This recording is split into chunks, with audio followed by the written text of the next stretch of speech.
1947 तक देश अंग्रेजों का गुलाम था, आज देश अंग्रेजी दवा का गुलाम है। देश को अंग्रेजों से आज़ादी दिलवाने के लिए हजारों फ्रीडम फाइटर्स ने अपनी आहुति दी, लेकिन उनमें से मुख्य नाम है चंद्रशेखर आज़ाद और बाल गंगाधर तिलक का। आज 23 जुलाई उनकी जयंती है और उनकी जयंती में उनको याद करते हुए हमें और आपको अपना फ़र्ज़ निभाना है।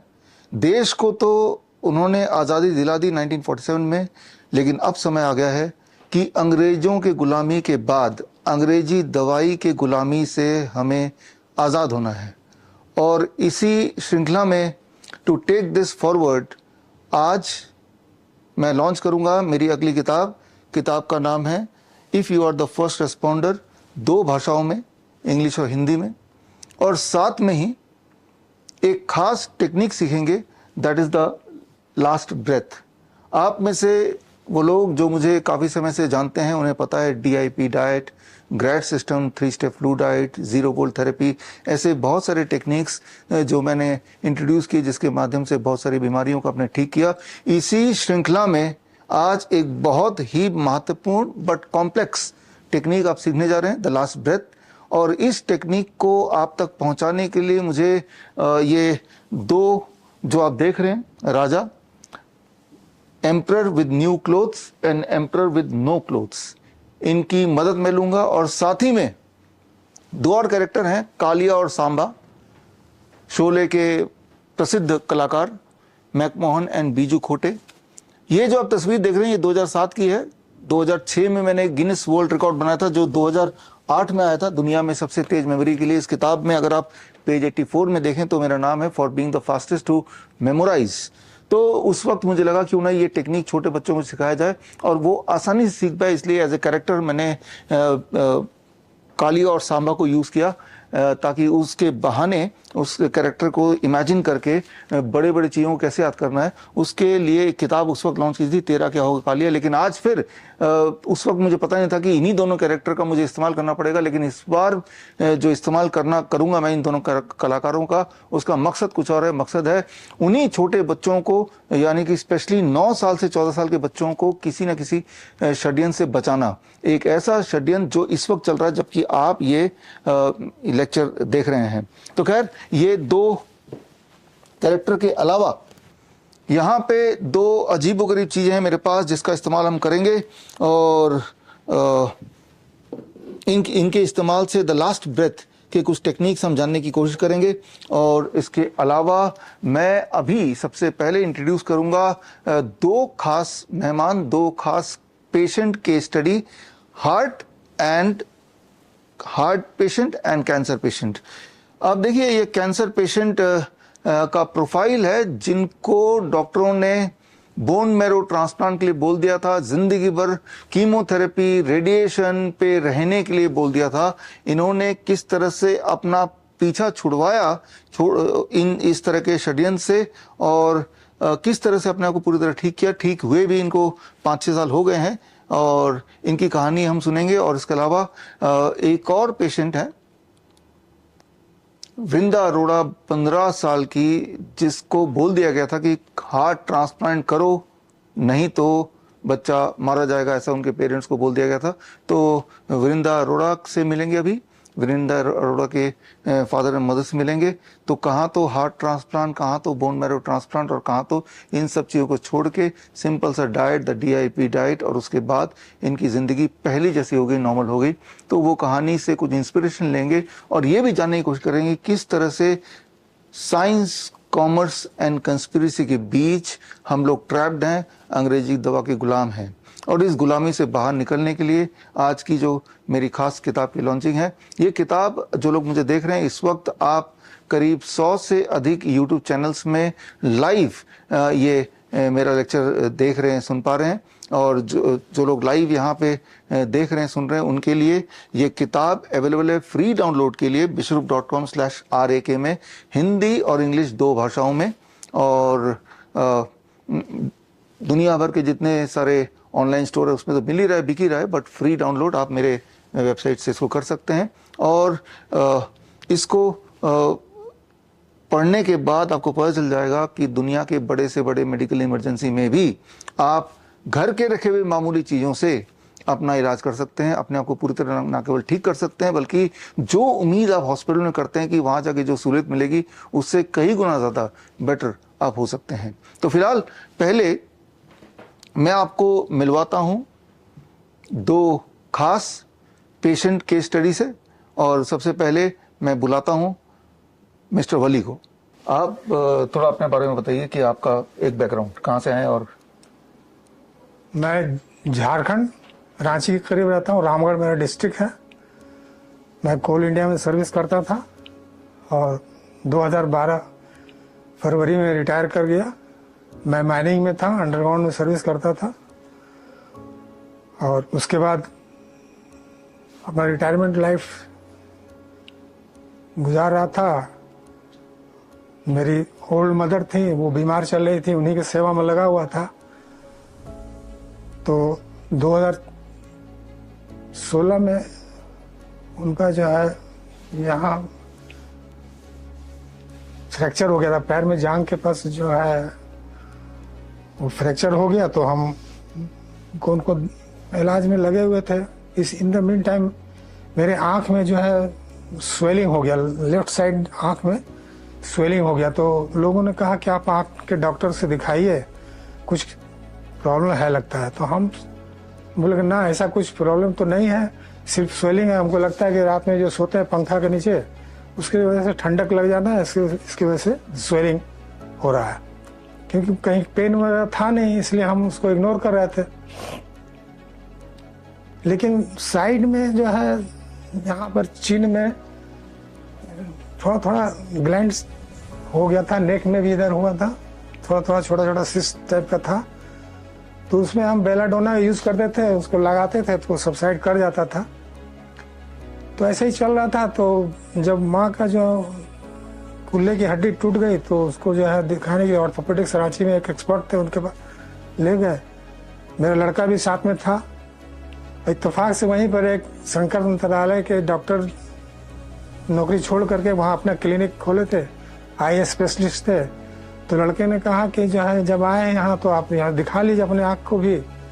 तो हम जो है डॉक्टर मलय वर्मा नाम था उनका, डॉक्टर मलय वर्मा, उनके पास गए और हमने अपना दिखाया आँख को। तो बोले कि हाँ, यहाँ आपको सिस्ट है, इसको ऑपरेट करना पड़ेगा और बायोप्सी में भेजना पड़ेगा, हमको डाउट कुछ है। तो हम तो एकदम डर गए उस वक्त। मेरा तो समझिए काटो तो खून नहीं हुआ, ऐसा हो गया। तो फिर खैर अब हम बोले ठीक है सर, अब सलाह मशवरा करते हैं तो हम कराएंगे ऑपरेशन। कितना टाइम लगेगा? तो बोले कि नहीं, आज एक दिन में हो जाएगा, आज ऑपरेशन करेंगे, कल छोड़ देंगे।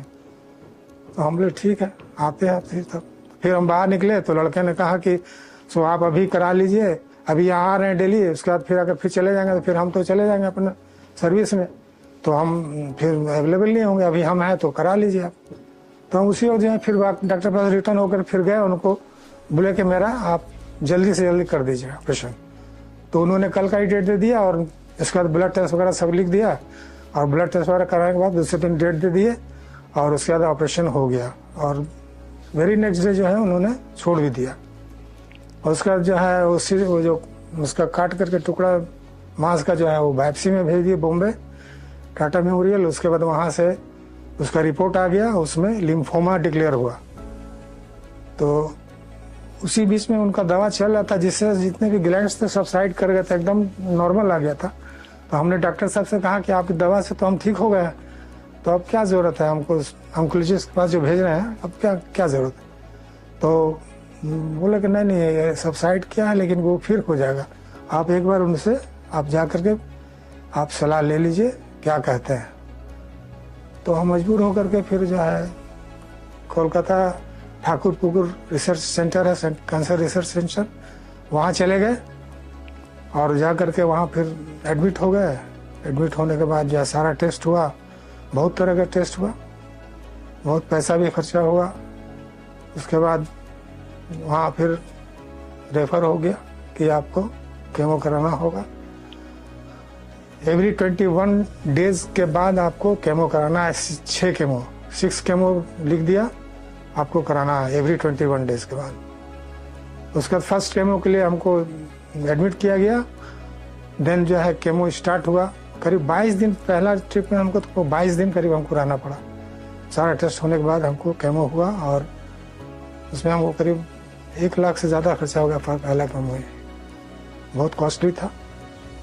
तो खैर 6 केमो कराने के बाद फिर जब रिव्यू में गए तो वहाँ डॉक्टर साहब ने रिव्यू में फिर से कह दिया कि अब 8 मेंटेनेंस करना पड़ेगा। एवरी 3 मंथ्स के गैप में आपको 8 मेंटेनेंस केमो कराना होगा। तो 16 नवंबर से स्टार्ट हुआ, फिर जो है हमको 18 अक्टूबर या नवंबर तक चला है, आपको 8 केमो चला। 2019 की बात है। हाँ, उसके बाद तो रिव्यू गया, 18 तक मेरा केमो हुआ। तो उसके बाद रिव्यू स्टार्ट हुआ फिर एवरी 3 मंथ। उसके बाद फिर उन्होंने इन द मीन टाइम जो है एक टेस्ट में हमको शुगर भी निकल गया, लेकिन शुगर का दवा तो हम नहीं खाए, वो अपनी तरफ से जो है फिर हम डाइट में कंट्रोल किए, उसमें शुगर कंट्रोल हो गया।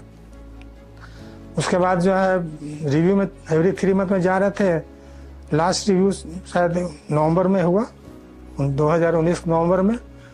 उसके बाद फिर फरवरी में जाना था, तो लेकिन तो उस वक्त कोरोना आ गया। कोरोना के बाद जो है ट्रेन भी बंद हो गया और सारे हॉस्पिटल जो है कोरोना में डाइवर्ट हो गए, तो हम तो रिव्यू में जा भी नहीं पाए। मार्च में हमको एक यूट्यूब पर एक वीडियो मिला। डॉक्टर कोई सम गुप्ता थे हरियाणा के, जिनको फैमिली में सभी लोग डॉक्टर थे। उनकी मिसेज भी डॉक्टर थी, उनके बेटा भी, बेटी, दामाद सभी डॉक्टर थे। उनका अपना क्लिनिक, शायद हॉस्पिटल भी था, क्लिनिक था। डॉक्टर हरीश जी। तो उनका हमने वीडियो देखा। वो बोले कि 42 साल में उनको शुगर हुआ, उसके बाद ब्लड प्रेशर हुआ, उसके बाद हार्ट का बाईपास सर्जरी हुआ, सब कैंसर भी हुआ, सारे का दवा चलते चलते वो बोले कि हमको एक दिन में 2000 रुपये का दवा खाते रहे। इन द मीन टाइम वो सुसाइडल मूड में आ गए। वो बोले कि अब हमको जिंदा नहीं रहना है, क्योंकि वो खुद डॉक्टर थे, उस दवा का साइड इफेक्ट जानते थे और वो सोच रहे थे जिंदगी से अच्छा है मर जाना। यही सोच के वो घर से निकले तो उनको एक फ्रेंड मिल गया जिनका वो हालचाल पूछे, तो बोले कि यार ऐसी सी बात, हम तो बचेंगे नहीं। तो बोले कि ठीक है, तुम एक दिन ठहर जाओ, कल हमसे भेंट करो, उसके बाद हम तुम जो करना कर लेना। तो खैर एक दिन रुक गए। उसके बाद दूसरे दिन जब मुलाकात हुआ तो उनको एक किताब दिए डॉक्टर BRC का 72 आवर्स। बोले इसको तुम पढ़ लो, इसके बाद तुमको जो करना है कर लेना। तो वो किताब ले गए। उसके बाद जो है रात भर किताब पढ़े। उसके बाद अपने फैमिली में सबको डिस्कस किए। बोले जब इतना आप सब कर रहे हैं तो इसको भी आप देख लीजिए, डॉक्टर साहब से कांटेक्ट करिए, देखिए क्या होता है। तो आपसे शायद कांटेक्ट हुआ। उसके बाद जो है वो इस डाइट पर आ गए और डाइट पर आने के बाद वो एकदम फुली क्योर होकर के एकदम हेल्दी हो गए। 42 ईयर्स में वो बीमार हुए थे और 63 ईयर्स में वो ये अपना स्टेटमेंट दे रहे थे। अब बोल रहे थे कि अब मैं एकदम फाइनल एंड फिट है, हम कोई बीमारी, कोई दवा नहीं मैं खा रहा हूँ। और ये पहले का स्टेटमेंट मेरा, पहले का जितने भी रिपोर्ट है और ये अभी का रिपोर्ट है, आप कभी भी आके देख सकते हैं। वो पूरा पब्लिकली उन्होंने अनाउंस किया कि आप मेरा हॉस्पिटल में आ जाइए, मेरा रिपोर्ट आप देख सकते हैं, हम एकदम फिट है। तो ये देख करके हमको भी बहुत कॉन्फिडेंट आया कि लगता है कि हमको भी जो खोज रहे थे मिल गया। और मैंने उसी दिन से डाइट चालू किया और डॉक्टर साहब का जो कोर्स था 3 महीने का, मैंने उसको 3.5 महीना तक एकदम पंक्चुअली किया। और उसके बाद फिर 10-15 दिन के बाद मैंने 37 डेज विदाउट मील, फल और सलाद पर ही 37 डेज चलाया। उसके बाद ऐसे हमको 2 हफ्ता चलाना था, लेकिन 3 हफ्ता चलाना था, लेकिन जो है वो मैंने चल गया 37 डेज। जिस दिन से बंद करना था भूल जाते थे, उसको आगे बढ़ गया, 37 डेज चला गया।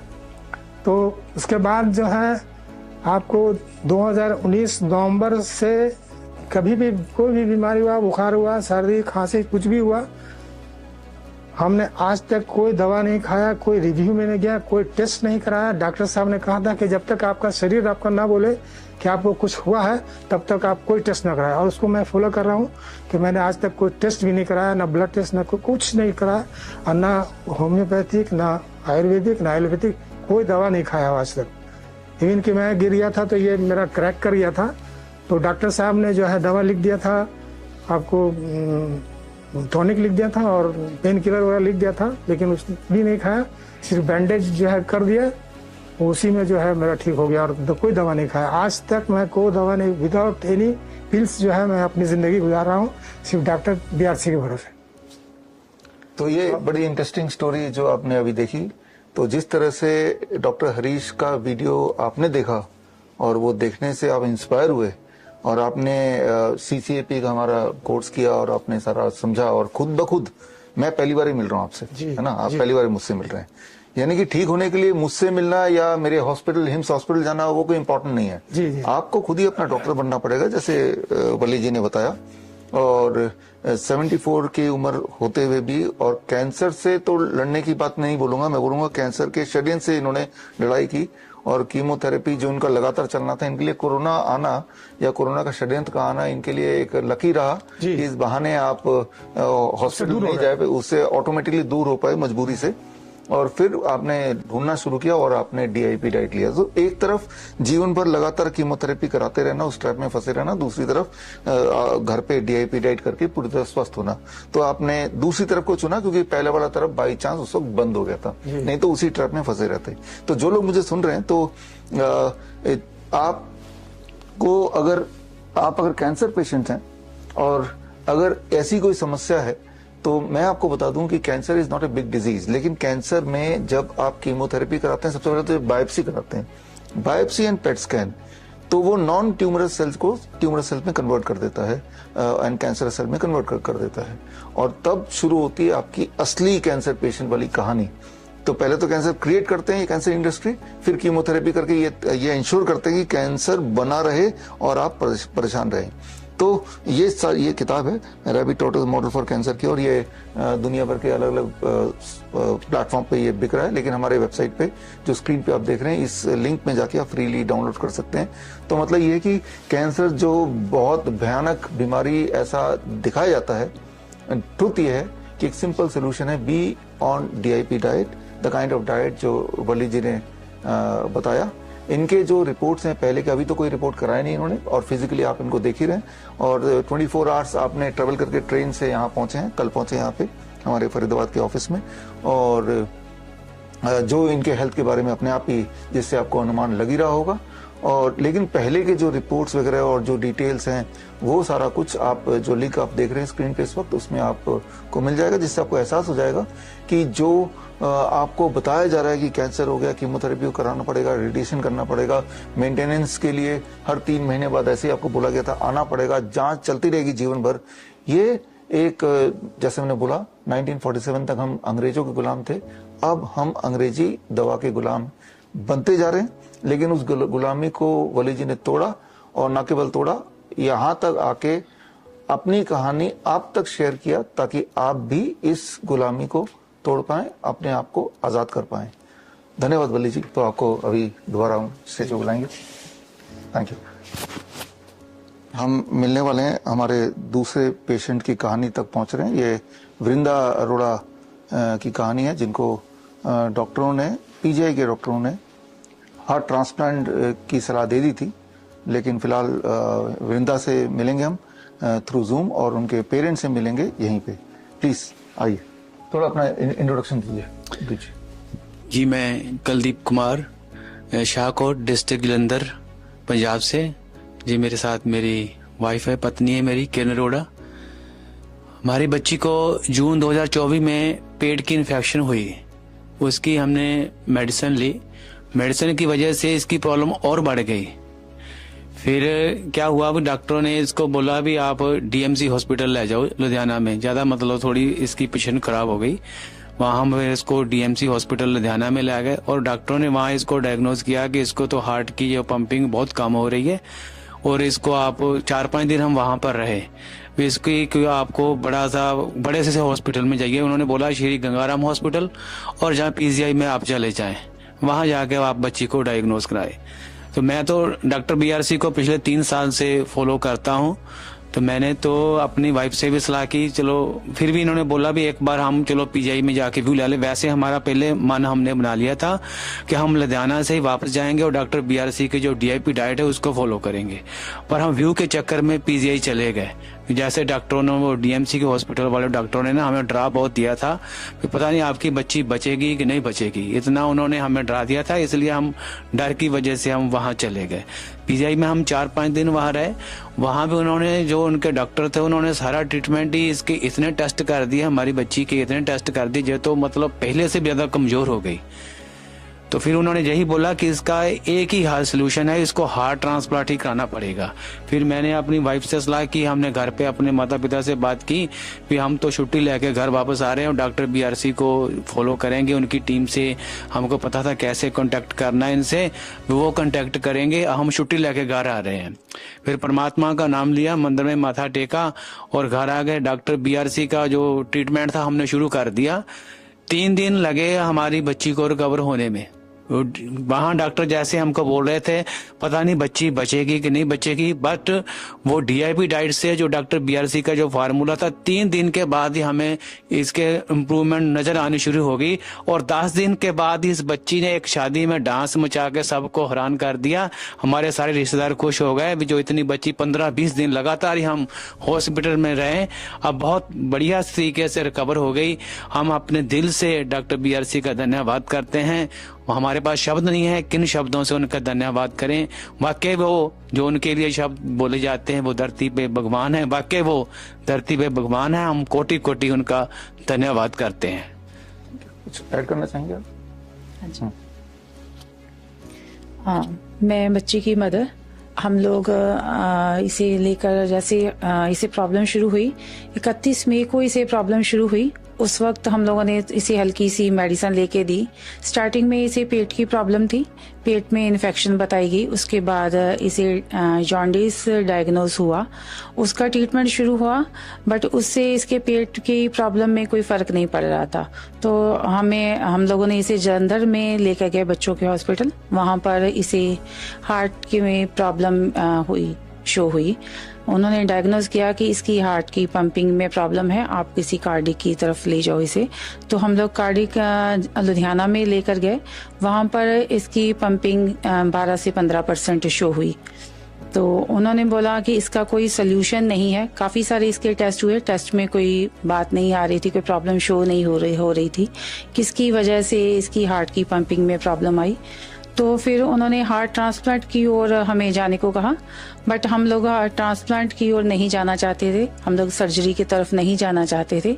हम लोग इसे ऐसे ही रिकवर करना चाहते थे, चलो इसकी रिकवरी ऐसे ही हो जाए किसी मेडिसिन के साथ या किसी और वजह से। तो उन्होंने हमें इतना मेंटली इतना टॉर्चर समझ लो किया, जब बच्चे के इतने ज़्यादा टेस्ट किए कि हम लोग इतना डर गए थे। हमें लगता था कि आज रात बच्ची सो रही है, पता नहीं कल सुबह हमारे साथ क्या होगा। बच्ची जब रात को कई बार इससे इतनी ज़्यादा दिक्कत हो जाती थी वहाँ पर। तो हम लोग लुधियाना ने तो 5 दिन इसे ऑक्सीजन पर भी रखा। उन्होंने बोला कि इसकी कंडीशन इतनी सीरियस है जो ऑक्सीजन के बिना रह नहीं सकती। तो वहाँ पर मेंटली इतना हमें टॉर्चर किया गया कि हमें लगता नहीं था जो आज रात हम लोग मीनिंग सो रहे हैं, सुबह हमारी बच्ची सुबह उठेगी भी या नहीं। उन्होंने बोला था कि इसकी हार्ट बीट कभी भी बंद हो सकती है, भी इसके पास बिल्कुल भी टाइम नहीं है। अभी 2-4 दिन में ही अगर आपको डिसाइड करना है कि इसका ट्रांसप्लांट करवाना है या नहीं करवाना है, आपको 2-4 दिन में ही डिसीजन लेना पड़ेगा। क्योंकि अभी बच्चा आपका बोल रहा है, खा पी रहा है, उसके बाद ये एकदम से बंद हो जाएगा। इसका खाना पीना बोलना एकदम से बंद हो जाएगा।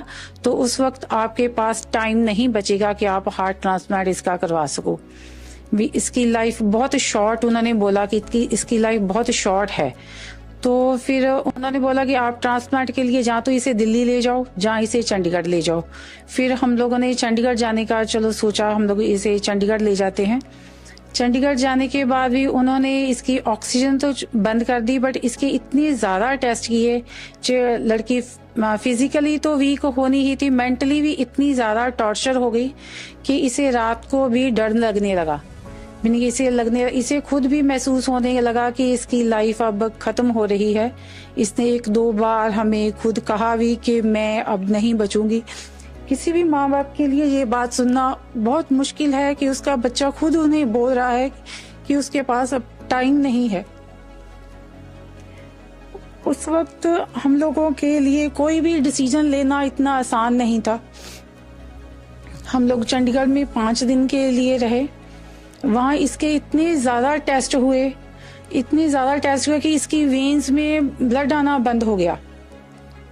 इसकी वेन्स से जो लास्ट डे जिस दिन हम लोग डिस्चार्ज हुए, सुबह इसके जो टेस्ट हुए और उसकी वेन से ब्लड नहीं आ रहा था, बट वो नर्स इतना मीनिंग इसे जबरदस्ती कर रहे थे टेस्ट लेने के लिए। तो बच्चा इतना ज्यादा रो रहा, पूरे आईसीयू में सब लोग इसकी तरफ ही देख रहे थे। तो बच्चा इतनी ज्यादा मेंटली स्ट्रेस में था। फिर उन्होंने बोला कि इसकी वेन्स में ब्लड नहीं आ रहा है, इसके गर्दन में पाइप डालनी पड़ेगी, उसके साथ हम लोग टेस्ट करेंगे आगे।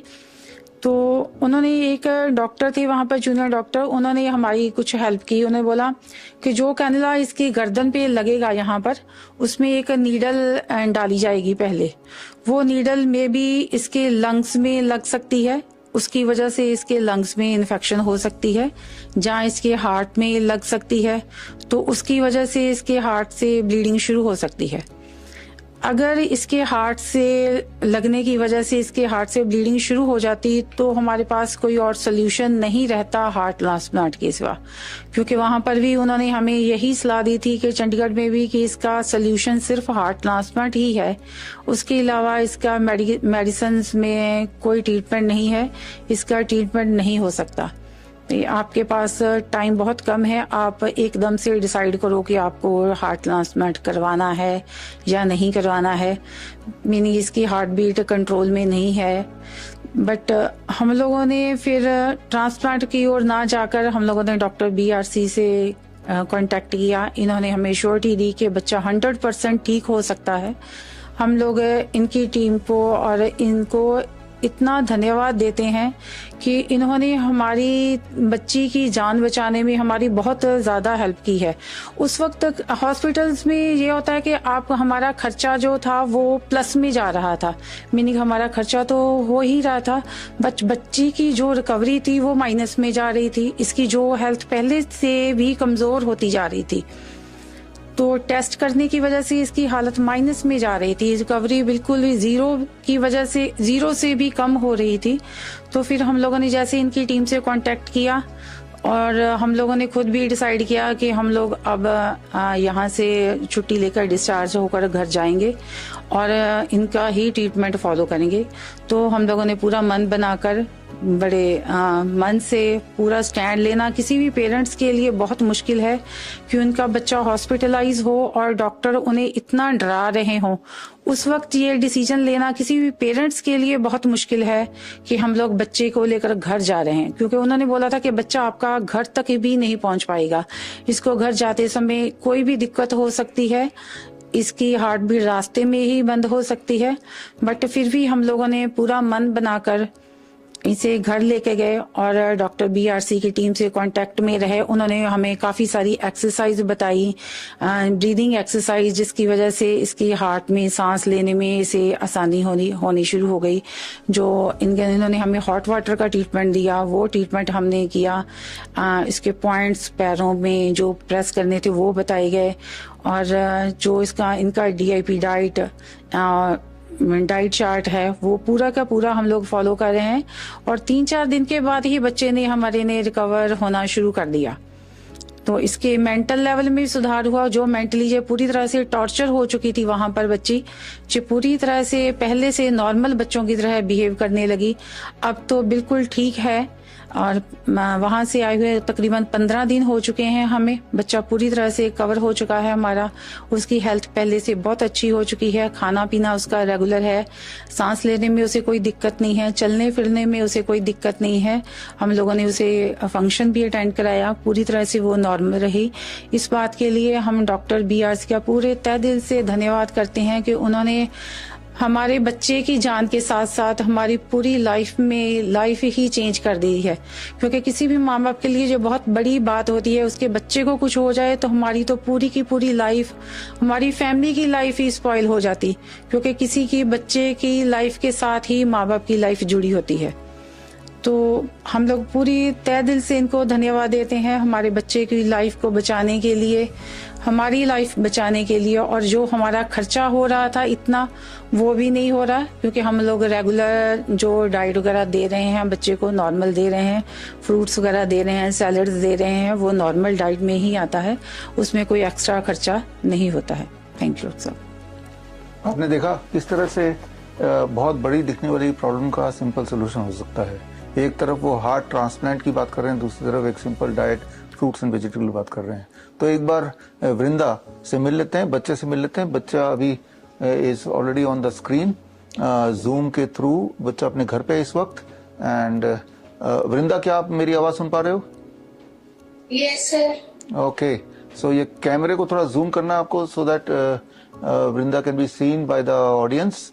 वृंदा, आप कौन सी क्लास में हो? 9th कौन से श्री स्कूल में? चैतन्य टेक्नो स्कूल इन पंसिया, ओके, ये कौन से शहर में है? कहाँ पे? शाहकोट। ओके, कौन सा शहर? District Jalandhar, Shahkot district Jalandhar. Shahkot district Jalandhar, Punjab. Okay, ठीक है ठीक है। अब कैसा फील कर रहे हो? सर अभी बहुत ज्यादा अच्छा फील कर रहे हैं। Very good very good very good very good. तो हाँ, मुझे भी देख के लग रहा है कि आप अच्छा फील कर रहे हो, ये बहुत ही अच्छी बात है। तो और आपको ये फ्रूट्स एंड वेजिटेबल डाइट खाने में कैसा लग रहा है? नो सर मुझे फ्रूट्स पसंद है वैसे तो। हाँ, तो अच्छा है, इसको अभी भी खाना, हमेशा के लिए खाना है ये, क्योंकि इससे आप कभी बीमार पड़ोगे तो फटाफट ठीक हो। बीमार तो हम पड़ते ही हैं, खांसी जुकाम बुखार ये सब चीज़ें, लेकिन फ्रूट्स एंड वेजिटेबल डाइट जब आप लोगे और लेते रहोगे तो हमेशा के लिए that will protect you from all kind of illness, right. तो आपसे मिलके जूम के थ्रू बड़ा अच्छा लगा, एंड हम उम्मीद करेंगे कि इस दिन इन पर्सन भी हम मिलेंगे। फिलहाल आप यहाँ फिजिकली तो प्रेजेंट नहीं हो, लेकिन आपके मम्मी पापा और एक हमारे पेशेंट या मित्र वली जी, आप भी आइए स्टेज पे, प्लीज कम, आइए आइए। और हम एक किताब आज रिलीज करेंगे, आपके मम्मी पापा जब घर में आएंगे तो ये किताब आपको दे देंगे। आइए।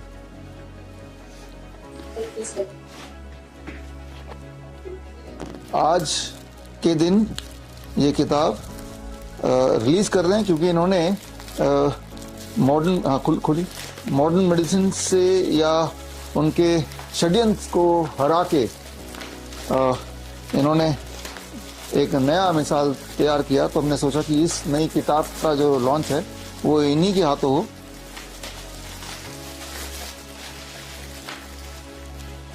If you are the first responder, ये किताब का नाम है। ये किताब हिंदी इंग्लिश दोनों भाषा में है।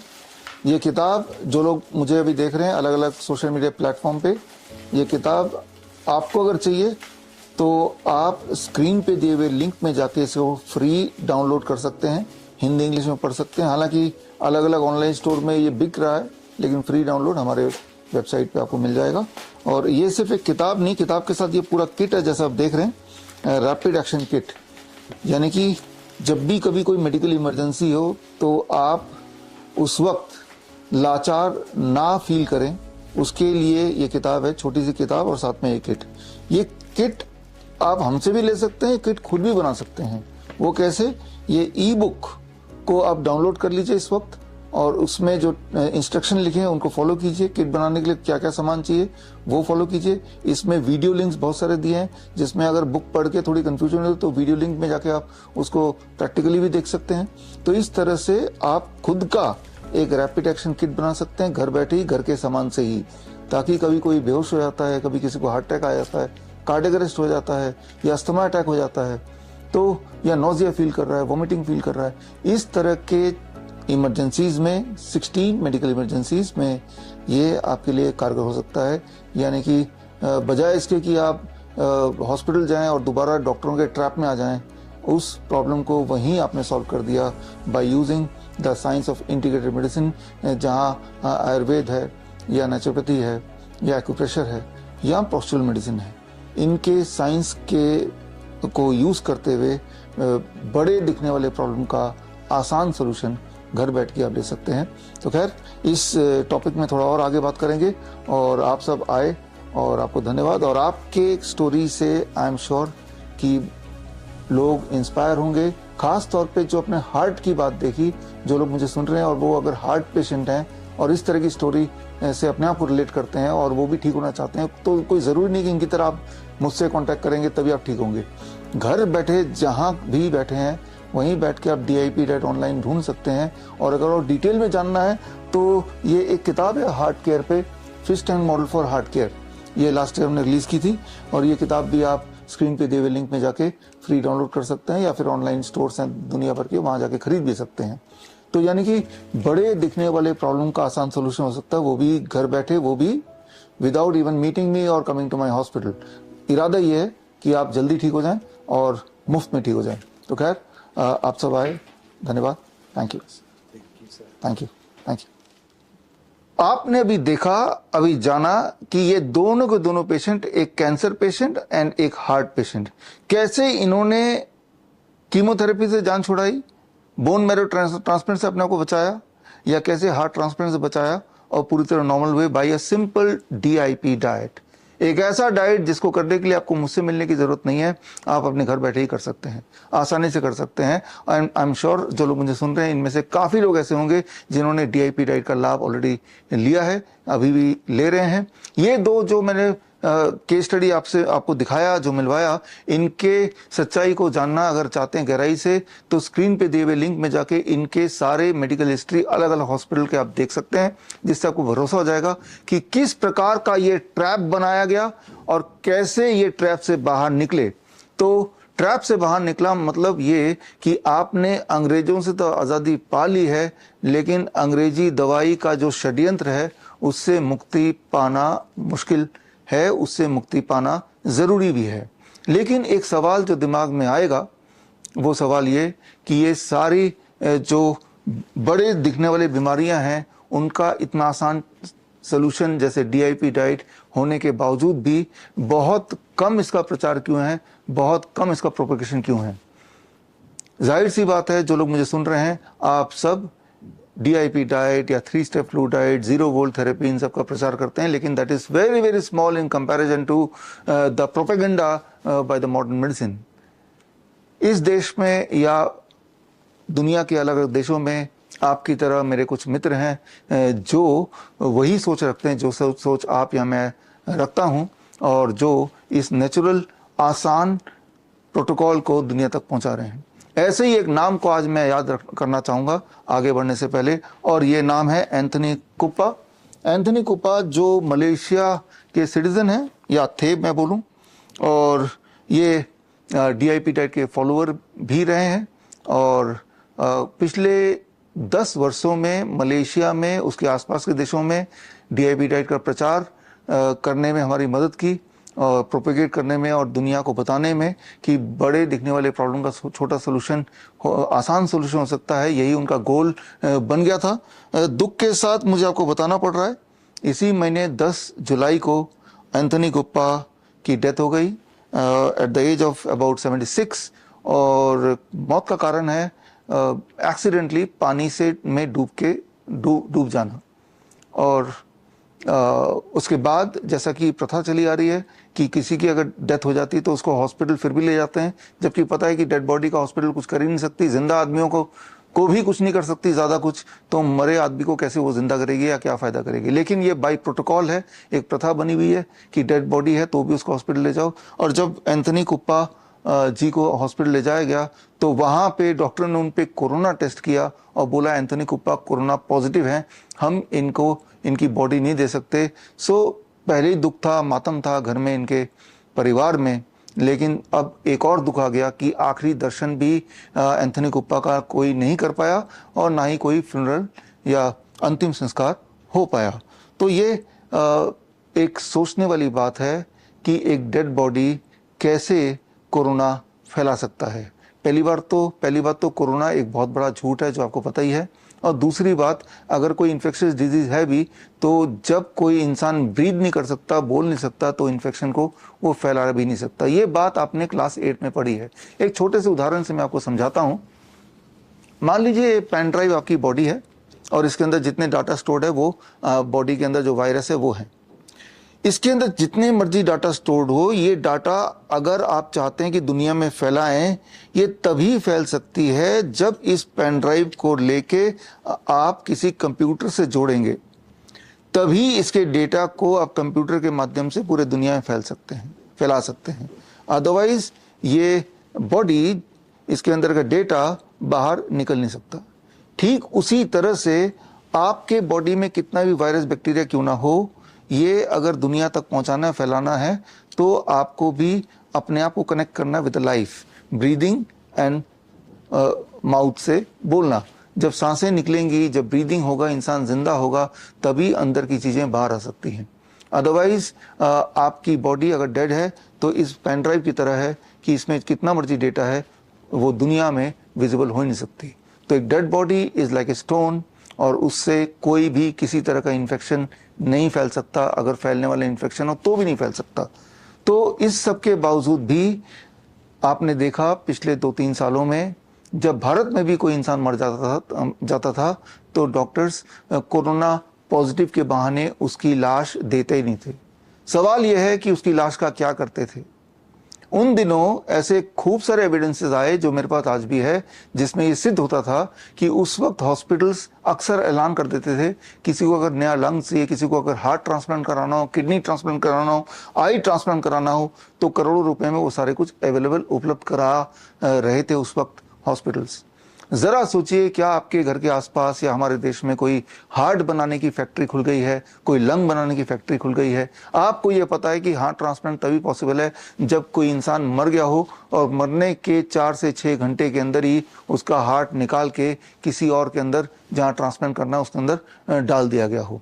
ये तभी पॉसिबल है जब ये कोइंसिडेंस हो कि एक इंसान मरने वाला है और एक इंसान मर गया है, दोनों के बीच का गैप 4 से 6 घंटे का है और सक्सेसफुली उतने टाइम में हार्ट को उठा के डाल दिया।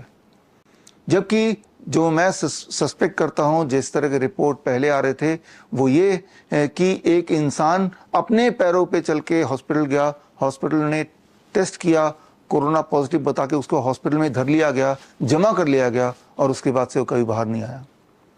क्यों ना ऐसा माना जाए कि उसको बंधक बना लिया और जब किसी का हार्ट ट्रांसप्लांट का ऑर्डर आया तब उसको मार डाला गया और उसके हार्ट को निकाल के बेच डाला गया। क्यों ना ऐसा मान लिया जाए। तो इस तरह के बहुत सारे खुलासे दुनिया भर में होते ही रहते हैं। तो अब सवाल ये आता है, मैं अगर आपसे पूछता हूं, जो एक क्लियर कट सफेद झूठ है कि डेड बॉडी से इंफेक्शन फैल सकता है, इसीलिए डेड बॉडी को हमें जमा करना हॉस्पिटल में, किसी को उसको फ्यूनरल भी नहीं कर सकते, उसका अंतिम संस्कार नहीं कर सकते, उसको जला नहीं सकते। तो ऐसा जब भारत में हो रहा था, जबकि सबको पता ये सफेद झूठ है, लेकिन उसके बावजूद भी आप में से किसी ने आवाज क्यों नहीं उठाई? आपने ये ज्यादा आसान माना कि अपने अपनों को, अपने बच्चे या किसी के माता पिता को हॉस्पिटल में छोड़ के आ गए और भूल गए जिनको आप सबसे ज्यादा प्यार करते हैं, और आपने उस सफेद झूठ का साथ दिया कि कोरोना फैल जाएगा। ये जो एक मानसिक परिस्थिति है, ये क्या मानसिक परिस्थिति है? ऐसा कैसे हो पाया? इससे कैसे बचा जाए? क्योंकि इस तरह की परिस्थिति अब दोबारा आने वाली नहीं है, बल्कि आ चुकी है और इस वक्त ये अटैक कर रही है 9 से 14 साल के बच्चों में, खासतौर पे लड़कियों में।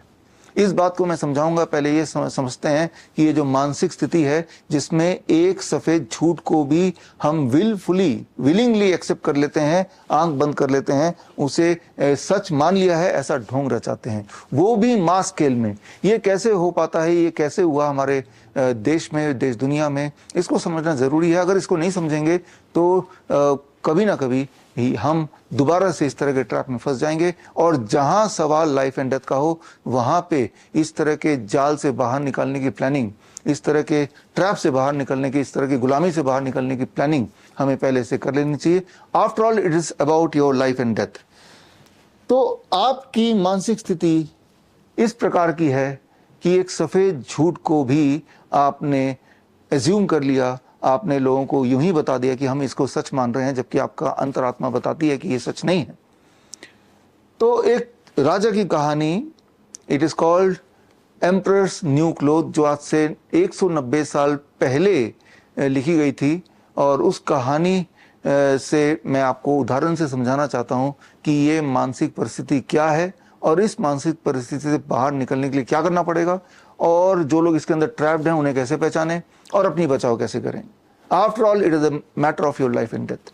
तो इसको थोड़ा समझते हैं। समझने के लिए वो कहानी पे चलते हैं, और कहानी पे ये एक राजा की कहानी है। एक ऐसा राजा जिसका मुख्य शौक था अलग अलग कपड़े पहनना, नए कपड़े पहनना, और सिर्फ कपड़ों में उसका मन लगता था। रोज नए नए कपड़े पहनता था, महंगे महंगे कपड़ा पहनता था। पूरे उसके साम्राज्य को पता था कि राजा को सिर्फ एक चीज से प्यार है, वो है अपने कपड़े। और इसीलिए चापलूसी करने के लिए जब राजा नए नए कपड़े पहन के अपने दरबार में निकलता था तो सारे के सारे दरबारी यूं ही चाहे ना चाहे राजा की तारीफ करते थकते नहीं थे कि राजा जी, एम्पर जी, आप तो बहुत ही अच्छे लग रहे हैं, ये कितना अच्छा आप पे सूट कर रहा है, ये रंग बड़ा अच्छा है, ये कपड़ा बड़ा अच्छा है, ऐसा कभी हो नहीं सकता। इस तरह की जो तारीफें सुनने की राजा को आदत थी। बात दूर दूर तक फैलती गई कि एक ऐसा राजा है जिसको अपने कपड़े से बहुत ज्यादा प्यार है, नए कपड़ों से बहुत प्यार है, और पूरा ऑब्सेशन है, कपड़ों में ही वो खोया रहता है। और ये बात पता चली दो ठग को, जिसका नाम बोल सकते हैं कालिया और सांबा। उन्होंने एक प्लान बनाया, कालिया सांबा ने, और जाके वो राजा से मिले। राजा से मिलके एक सूटकेस लेके गए और बोला, राजा जी, मैंने सुना है कि आपको कपड़ों से बड़ा प्यार है, तो हम आए हैं आपके लिए दुनिया का सबसे स्पेशल कपड़ा लेके। और वो कपड़ा इस सूटकेस के अंदर है। और राजा ने इच्छा जताई कि भाई वो कपड़ा मुझे दिखाओ।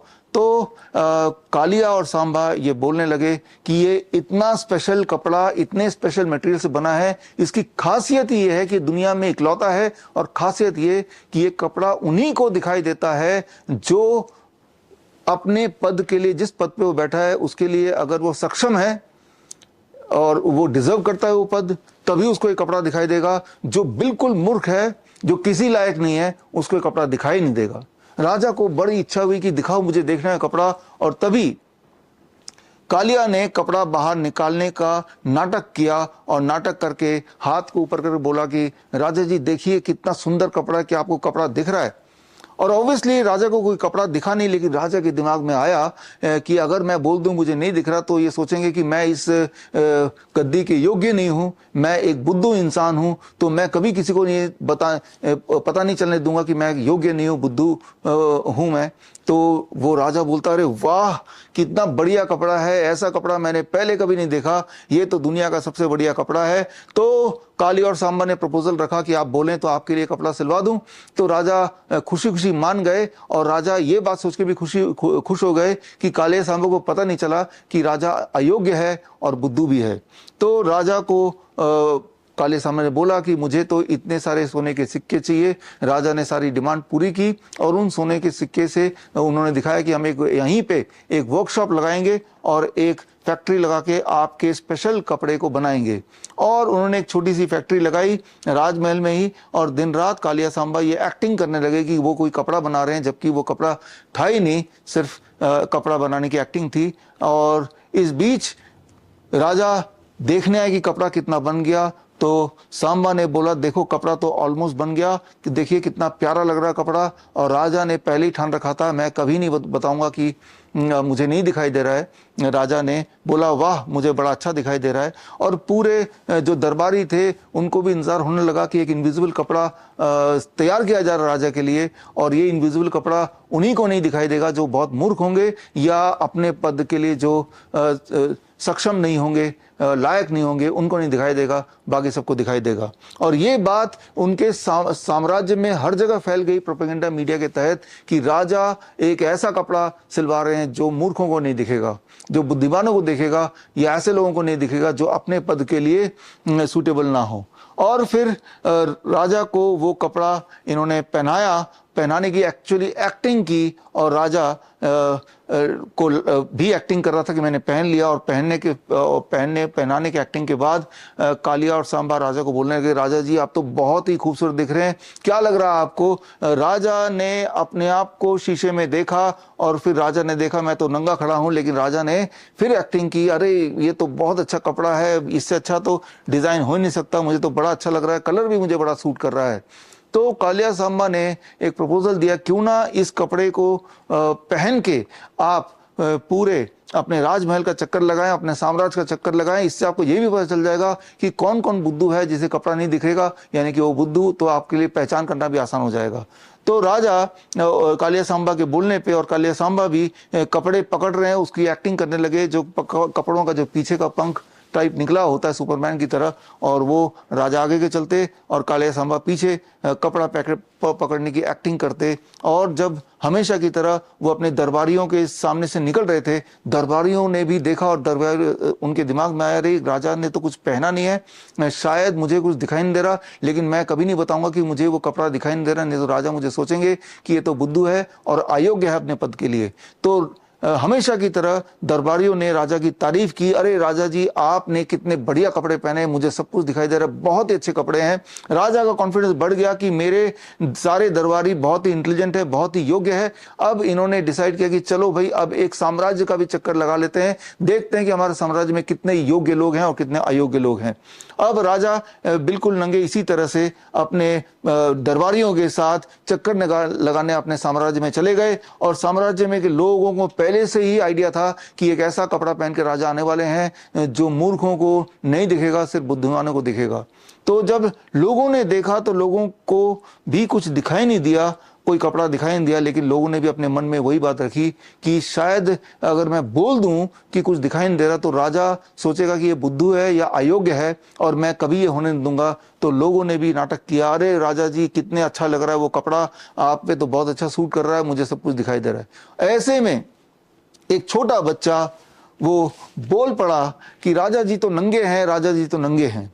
और ये सुनते ही एक और छोटी बच्ची वो भी बोल पड़ी, अरे राजा जी ने तो कोई कपड़े नहीं पहने हैं। और ऐसे करके कुछ बच्चे जब बोलने लगे और साथ साथ बाकी जो प्रजा थी वो भी फिर साथ साथ बोलने लगे, और तब भी जब सारी प्रजा बोलने लगी the emperor has no clothes on, the emperor has no clothes on, लेकिन फिर भी राजा ने एक्टिंग की कि उन्होंने कपड़े पहने हुए हैं, और उसी स्टाइल में वो अपने दरबारियों के साथ अपने किले में, अपने महल में दोबारा चले गए।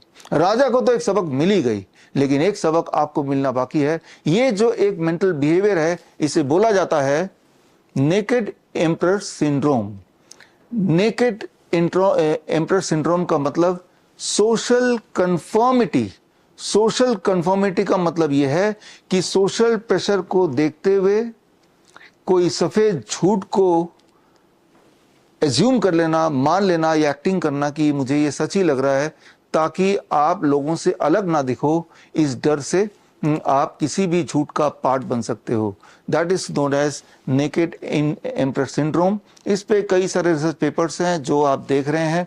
खास तौर पे एक रिसर्च पेपर ये है जो कोरोना के टाइम पे आया था 2021 में, जिसमें ये देखा गया था। हालांकि लोगों को, अधिकतर लोगों को पता चल गया था कि कोरोना एक सिर्फ और सिर्फ एक ढोंग है, एक मनगढ़ंत इमेजिनेशन है, लेकिन फिर भी सब लोग, इवन डॉक्टर्स भी, साइंटिस्ट भी, नेकेड एम्परर सिंड्रोम के तहत उस सफेद झूठ को खुद ही सच मान रहे थे या एक्टिंग कर रहे थे कि ये सच है। तो ये रिसर्च पेपर आप देखेंगे तो बड़े मजेदार लगेगा, लेकिन यहाँ पे मजे की बात नहीं है। यहाँ पे इंपॉर्टेंट बात यह है कि बात आपके लाइफ एंड डेथ की है। वो ऐसे कि मैंने 2 साल पहले आपको सबूत देके बता दिया था, जो RT-PCR टेस्ट है, वो RT-PCR टेस्ट आप किसी भी सैंपल पे कीजिए, मक्खी पे कीजिए, मच्छर पे कीजिए, कुत्ते पे कीजिए, बिल्ली पे कीजिए, टमाटर पे कीजिए, खरबूज पे कीजिए, कोई भी लिविंग सैंपल को अगर 10 बार टेस्ट करते हैं RT-PCR टेस्ट में, 10 में से 1 बार पॉजिटिव आता है और 9 बार नेगेटिव आता है। फिर दोबारा टेस्ट करेंगे उसी नंबर ऑफ सैंपल्स को, तो every time about 10% of the test will be on average positive, right, और 90% विल बी नेगेटिव। यानी कि आपने 100 लोगों का ग्रुप लिया, उन सबका टेस्ट कर दिया, तो उसमें से कोई ना कोई 10 लोग कोविड पॉजिटिव पाए जाएंगे। फिर उन्हीं 100 लोगों को दोबारा टेस्ट किया, तो जो लोग 10 लोग कोविड पॉजिटिव पाए गए थे वो नेगेटिव हो जाएंगे, और जो नेगेटिव थे वो पॉजिटिव हो जाएंगे। यानी कि कॉइन टॉस की तरह वो एक रैंडम टेस्ट है, उसका किसी कोविड से, किसी फ्लू से, किसी इन्फेक्शन से, किसी वायरस से दूर दूर का कोई लेना देना नहीं है। इस चीज को मैंने साबित किया था, एक्सपेरिमेंट करके दिखाया था। ये किताब मैंने 2022 में लॉन्च किया, और ये एक्सपेरिमेंटली आप भी साबित कर सकते हैं। कोई भी लिविंग थिंग का आप सैंपल ले जाइए, 10, 15, 20 सैंपल ले जाइए किसी भी कोविड टेस्ट में, लैब में आज भी, और उनको ये नहीं बताइए कि ह्यूमन सैंपल ने, उनको सिर्फ ये बताइए, टेस्ट करके दिखाए कि पॉजिटिव है कि नेगेटिव है। आपको दूध का दूध और पानी का पानी पता चल जाएगा और आप देखेंगे कि जिस टेस्ट को आधार बना के लॉकडाउन लगाया गया, जिस टेस्ट को आधार बना के आपको अपने घर में कैद कर दिया गया, और भारत में और दुनिया भर में भी जो गरीब और गरीब होते चले गए और अमीर होते चले गए, ये एक षड्यंत्र था। लेकिन वो षड्यंत्र ऐसा नहीं कि अब आपको पता नहीं है, आपको वो षड्यंत्र का पता चल चुका है। लेकिन फिर भी आज के समाज में अधिकतर लोग वो नेकेड एम्परर सिंड्रोम के से ही पीड़ित हैं। तो इसीलिए आप सोशल कंफर्मिटी के हिसाब से चलते हैं और किसी भी सफेद झूठ में पार्टिसिपेट करने के लिए विलिंग रहते हैं। लेकिन अब मैं जो आपको बताने जा रहा हूं कि इस एटीट्यूड से क्या नुकसान हो सकता है, ये जब आप समझ जाएंगे तो अब मुझे लगता है उसके बाद नेकेड एम्परर सिंड्रोम से आप बाहर जरूर निकलेंगे। यहां पे जो बच्चा, आपने जो कहानी में बच्चे की बात की, वो बच्चा is a symbol of honesty, innocence, truth. तो जिस तरह से 1947 से पहले कुछ लोग ऐसे पैदा हुए थे जिन्होंने इनोसेंस दिखाया, ऑनेस्टी दिखाया, ट्रुथ का साथ दिया, करेज का साथ दिया, चंद्रशेखर आजाद, बाल गंगाधर तिलक और ऐसे हजारों और फ्रीडम फाइटर, जिसके बदौलत देश आजाद हुआ। लेकिन शायद आज ऐसे लोगों की थोड़ी कमी है जो सच को सच बता सके, जो झूठ का पर्दाफाश कर सके, जो सच का साथ दे सके। लेकिन अब जो मैं आपको कहानी बताने जा रहा हूं, ये एक सच्ची कहानी पे आधारित है, एक सच्ची घटना पे आधारित है। It is based on the true story. और यहां पे अब टारगेट में है छोटे बच्चे, ऐसे बच्चे जो 9 से 14 साल के बच्चे हैं, खास तौर पे छोटी बच्चियां, छोटी लड़कियां 9 साल से 14 साल की। इस कहानी को बताने के लिए मैं एक कैरेक्टर यूज करूंगा, चतुर रामालिंगम। ये जो आप फोटो देख रहे हैं 2010 की फोटो है। 3 इडियट्स मूवी एक आई थी और उसके बाद मुझे लगा कि 3 इडियट में जो चतुर रामालिंगम का कैरेक्टर है, क्यों ना उस कैरेक्टर को यूज करके एक कॉमिक बुक बनाया जाए और वो उस बुक के माध्यम से मेमोरी माइंड टेक्निक्स कैसे लोगों को सिखाना है। तो वो सारे हिसाब से एक मूवी भी बनाई थी, the 4th idiot animated movie, और उसमें जो आवाज थी वो उमी वैद्य यानी कि चतुर रामालिंगम का ही था। लेकिन तब मुझे नहीं पता था कि चतुर रामालिंगम के कैरेक्टर को दोबारा से कभी यूज करना पड़ेगा उन्हीं बच्चों के लिए। लेकिन इस बार बात है उनके लाइफ एंड डेथ का, छोटे बच्चों के लाइफ एंड डेथ का, हमारे भारत देश के। एक कंस्पिरेसी जो ऑलरेडी शुरू हो चुकी है, जबकि आप ये वीडियो देख रहे हैं, ये लेक्चर, जबकि आप ये लेक्चर सुन रहे हैं, तो ये कंस्पिरेसी आपके लिए जानना जरूरी है, क्योंकि आपके लाल, आपके बच्चे, राइट, उन पे एक खतरा है। तो खैर, इस खतरे को आप तक आसानी से समझ आए, आपके भेजे तक, आपके दिमाग तक, in spite of the fact कि आप नेकेड एम्परर सिंड्रोम से ग्रस्त हैं। इसीलिए मुझे कुछ कैरेक्टर्स यूज करने पड़ रहे हैं ताकि उन कैरेक्टर के माध्यम से मुश्किल दिखने वाली चीजों को आसानी से आप समझ पाएं और दूध का दूध, पानी का पानी कर पाएं और उस छोटे बच्चे की तरह आप सच बोल पाएं और अपने बच्चों को बचा पाएं। तो जो कहानी मैं बता रहा हूं उसमें एक चतुर रामालिंगम का ट्विस्ट जरूर है, लेकिन कहानी सच्ची है, कहानी आपकी है, कहानी इस देश की है, देश के बच्चों की है। कहानी कुछ इस तरह से है कि एक खास तरह का टीका, इसका नाम है फॉरएवर ब्लैक हेयर टीका। एक टीका जो आपको लगाया जाएगा, छोटे बच्चों को लगाया जाएगा, 9 साल से 15 साल 14 साल के बीच के बच्चों को, खासतौर पे लड़कियों को, और ताकि आज से 20 साल बाद, 30 साल बाद, 40 साल बाद उनके सफेद बाल सफेद ना हो जाएं, वो काले ही रहें।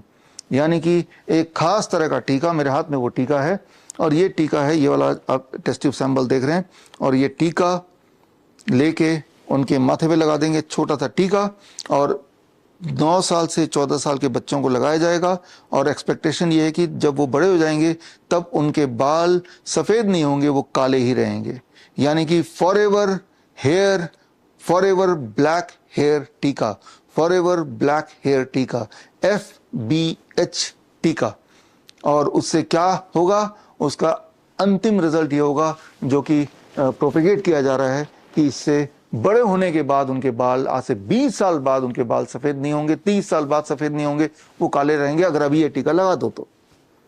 इंपॉर्टेंट बात यह है कि ये टीका पहले से ही लग रहा है भारत में, और करीब 2009 में आंध्र प्रदेश में, गुजरात में कुछ 23,000 ट्राइबल लड़कियों को ये टीका लगाया गया, 23,000। और अभी जबकि आप ये लेक्चर मेरा सुन रहे हैं, भारत में पंजाब में, तमिलनाडु में, सिक्किम में, दिल्ली में, महाराष्ट्र में कम से कम 5 स्टेट्स में ये टीका मुफ्त में हजारों बच्चों को, लड़कियों को, 9 साल से 14 साल के बीच की लड़कियों को ये टीका ऑलरेडी लगाया जा रहा है राइट नाउ ऑल्सो, जबकि आप ये लेक्चर सुन रहे हैं।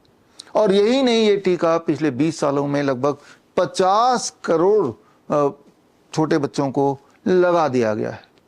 तो एक सवाल दिमाग में आना स्वाभाविक है, वो सवाल ये कि अगर 50 करोड़ बच्चों को लगा दिया गया है, पिछले 20 साल से लगा ही रहे हैं, तो क्या उन बच्चों में 20 साल के बाद आज, जो कि उस वक्त अगर मान लो 10 साल के थे तो आज 30 साल के होंगे, तो क्या अब उनके बाल सफेद नहीं हो रहे हैं?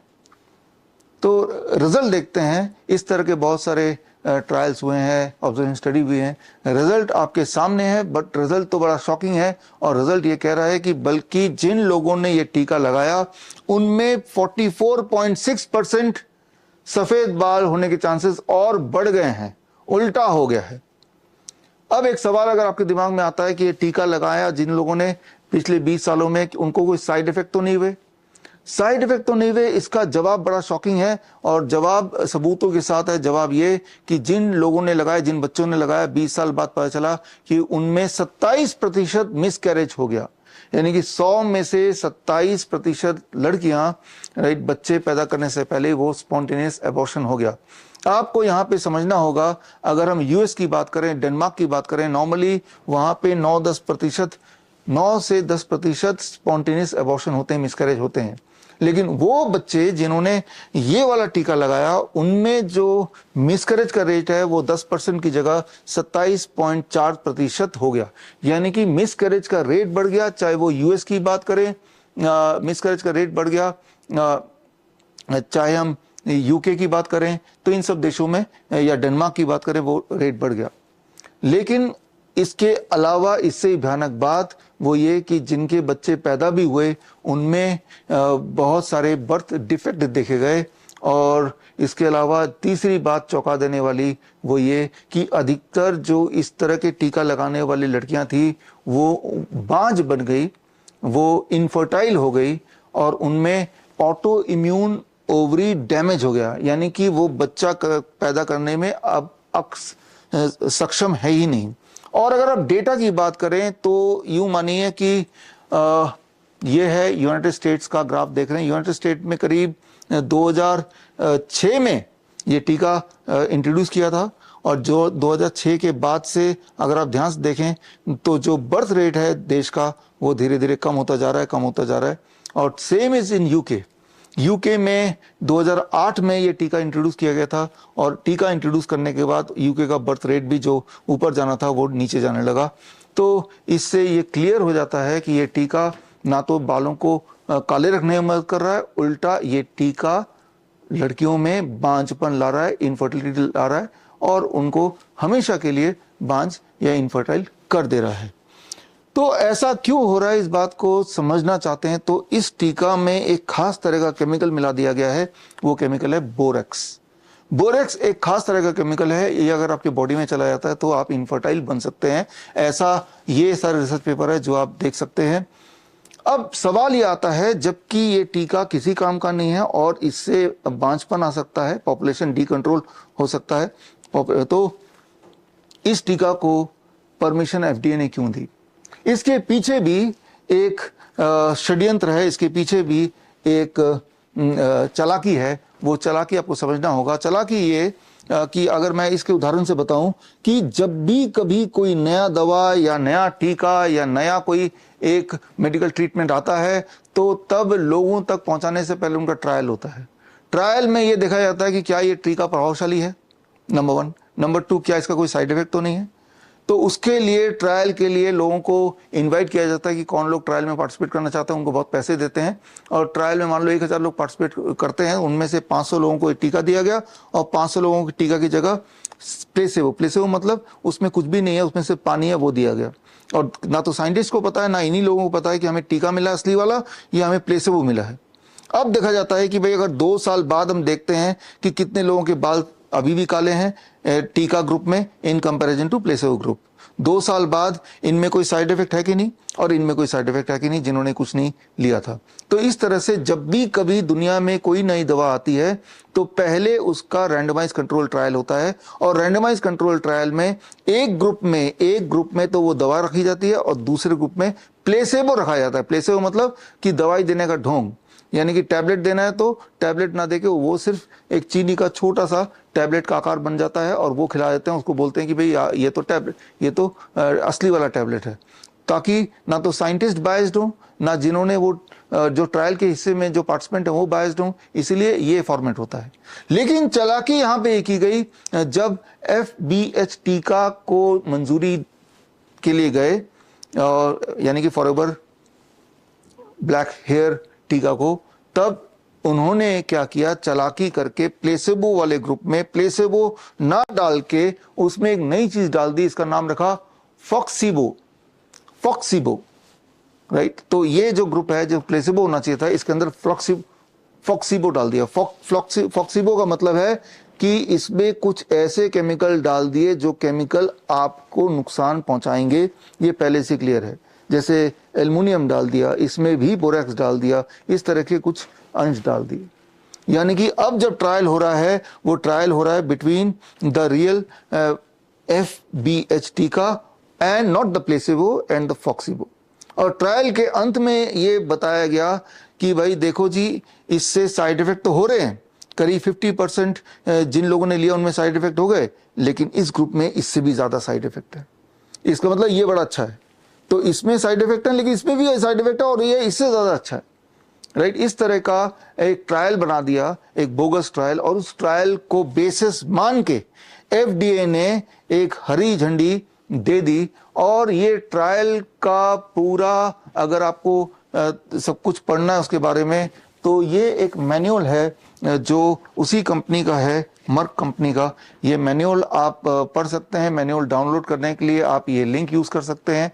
तो जो मैं आपको बता रहा हूँ ये एक फिक्शन लगेगा आपको, लेकिन ये आज की सच्चाई है, किस तरह से ट्रायल हुए और किस तरह से ट्रायल एक दिखावा करके ये टीका को लाया गया फॉर द कॉमन मैन।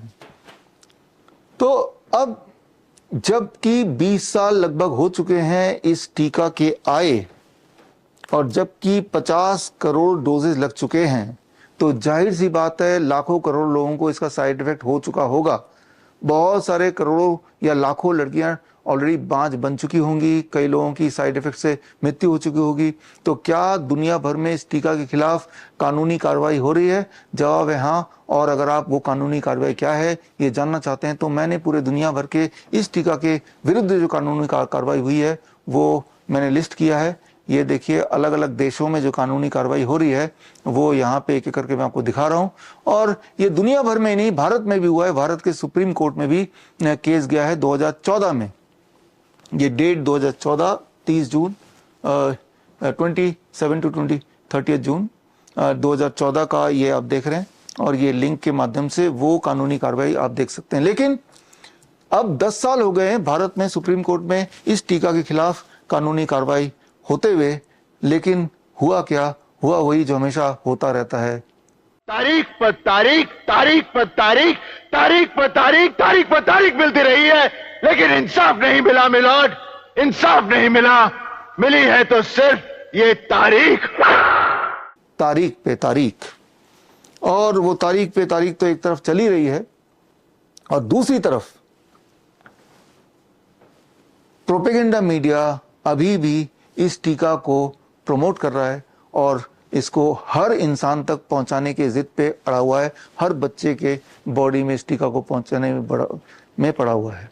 आए दिन आप सब ने इस टीका के प्रमोशन दरबारी और सिलेक्टेड प्रजा के माध्यम से आप तक पहुंचाया है, आपने देखा है। लेकिन अगर आप बोलते हैं कि टीवी में ऐसा कोई टीका के बारे में हमने सुना नहीं, टीवी में ऐसा किसी को बोलते हुए सुना नहीं, तो अभी आपकी आंखें खुल जाएंगी और किस चीज की मैं बात कर रहा हूं आपको समझ आ जाएगा। लेकिन यहां जरूरत है चतुर रामालिंगम का वो ट्विस्ट। चतुर इस सदमे से रिकवर करता उससे पहले रैंचो ने उसकी स्पीच के चंद शब्द बदल डाले, जैसे चमत्कार बन गया बलात्कार। पिछले 32 साल से इन्होंने निरंतर इस कॉलेज में बलात्कार पे बलात्कार किया। तो जिस तरह से रैंचो ने चतुर रामालिंगम के साथ एक छोटा सा छल किया था, ठीक उसी तरह से आपको सारा कुछ समझाने के लिए मैंने एक छोटा सा प्लान बनाया था। और वो प्लान ये कि जहां जहां मैंने बोला फॉरएवर ब्लैक हेयर टीका, वो उस चीज को हटा दे, उसकी जगह लिख दीजिए FBH की जगह HPV वैक्सीन। और जहां जहां मैंने बोला सफेद बाल बीमारी, सफेद बाल वो सफेद नहीं रहेगी, सफेद होगी नहीं, वहां वहां पे आप बीमारी का नाम लिख दीजिए सर्वाइकल कैंसर।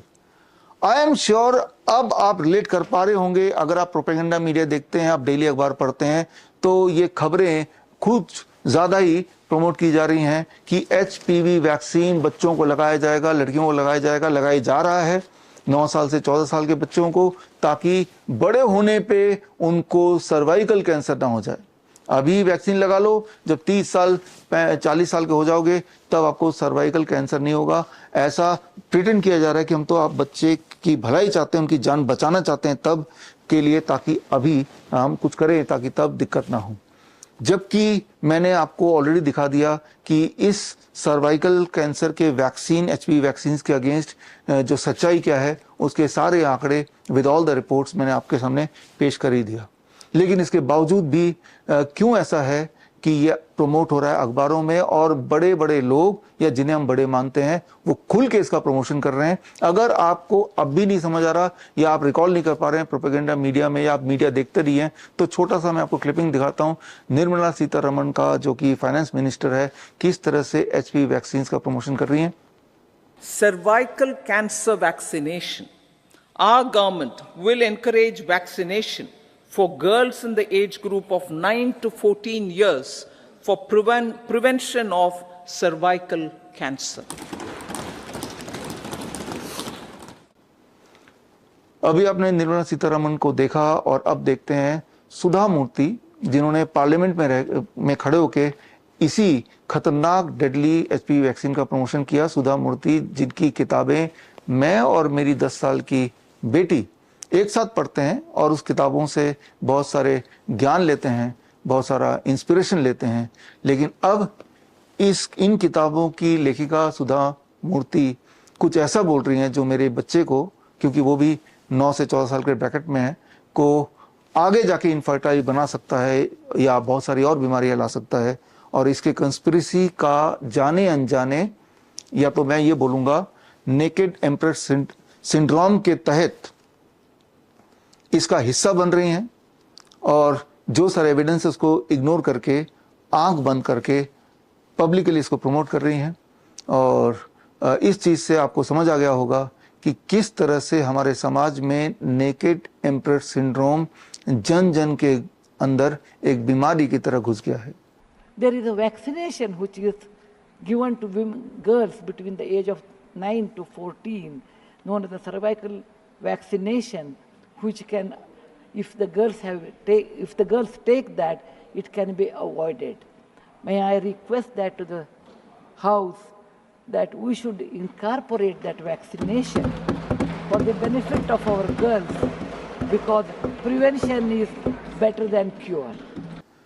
अभी तो मैंने बात की दरबारी की, लेकिन अब बात करता हूँ कुछ प्रजा की। यहाँ तक कि बहुत सारे डॉक्टर्स जो बड़े बड़े पोजीशन पे हॉस्पिटल्स में हैं, वो भी HPV वैक्सीन्स को प्रमोट कर रहे हैं, मानो एक अमृत, एक रिवोल्यूशन आ गया है। लेकिन इस बीच शायद आज भी थोड़े से ऐसे लोग हैं हमारे देश में जो उस बच्चे की तरह हैं, उस बच्चे की तरह जो सच बोलने की जिन्होंने कसम खाई है। उनमें से एक ग्रुप का नाम मैं लूंगा, अवेकन इंडिया मूवमेंट।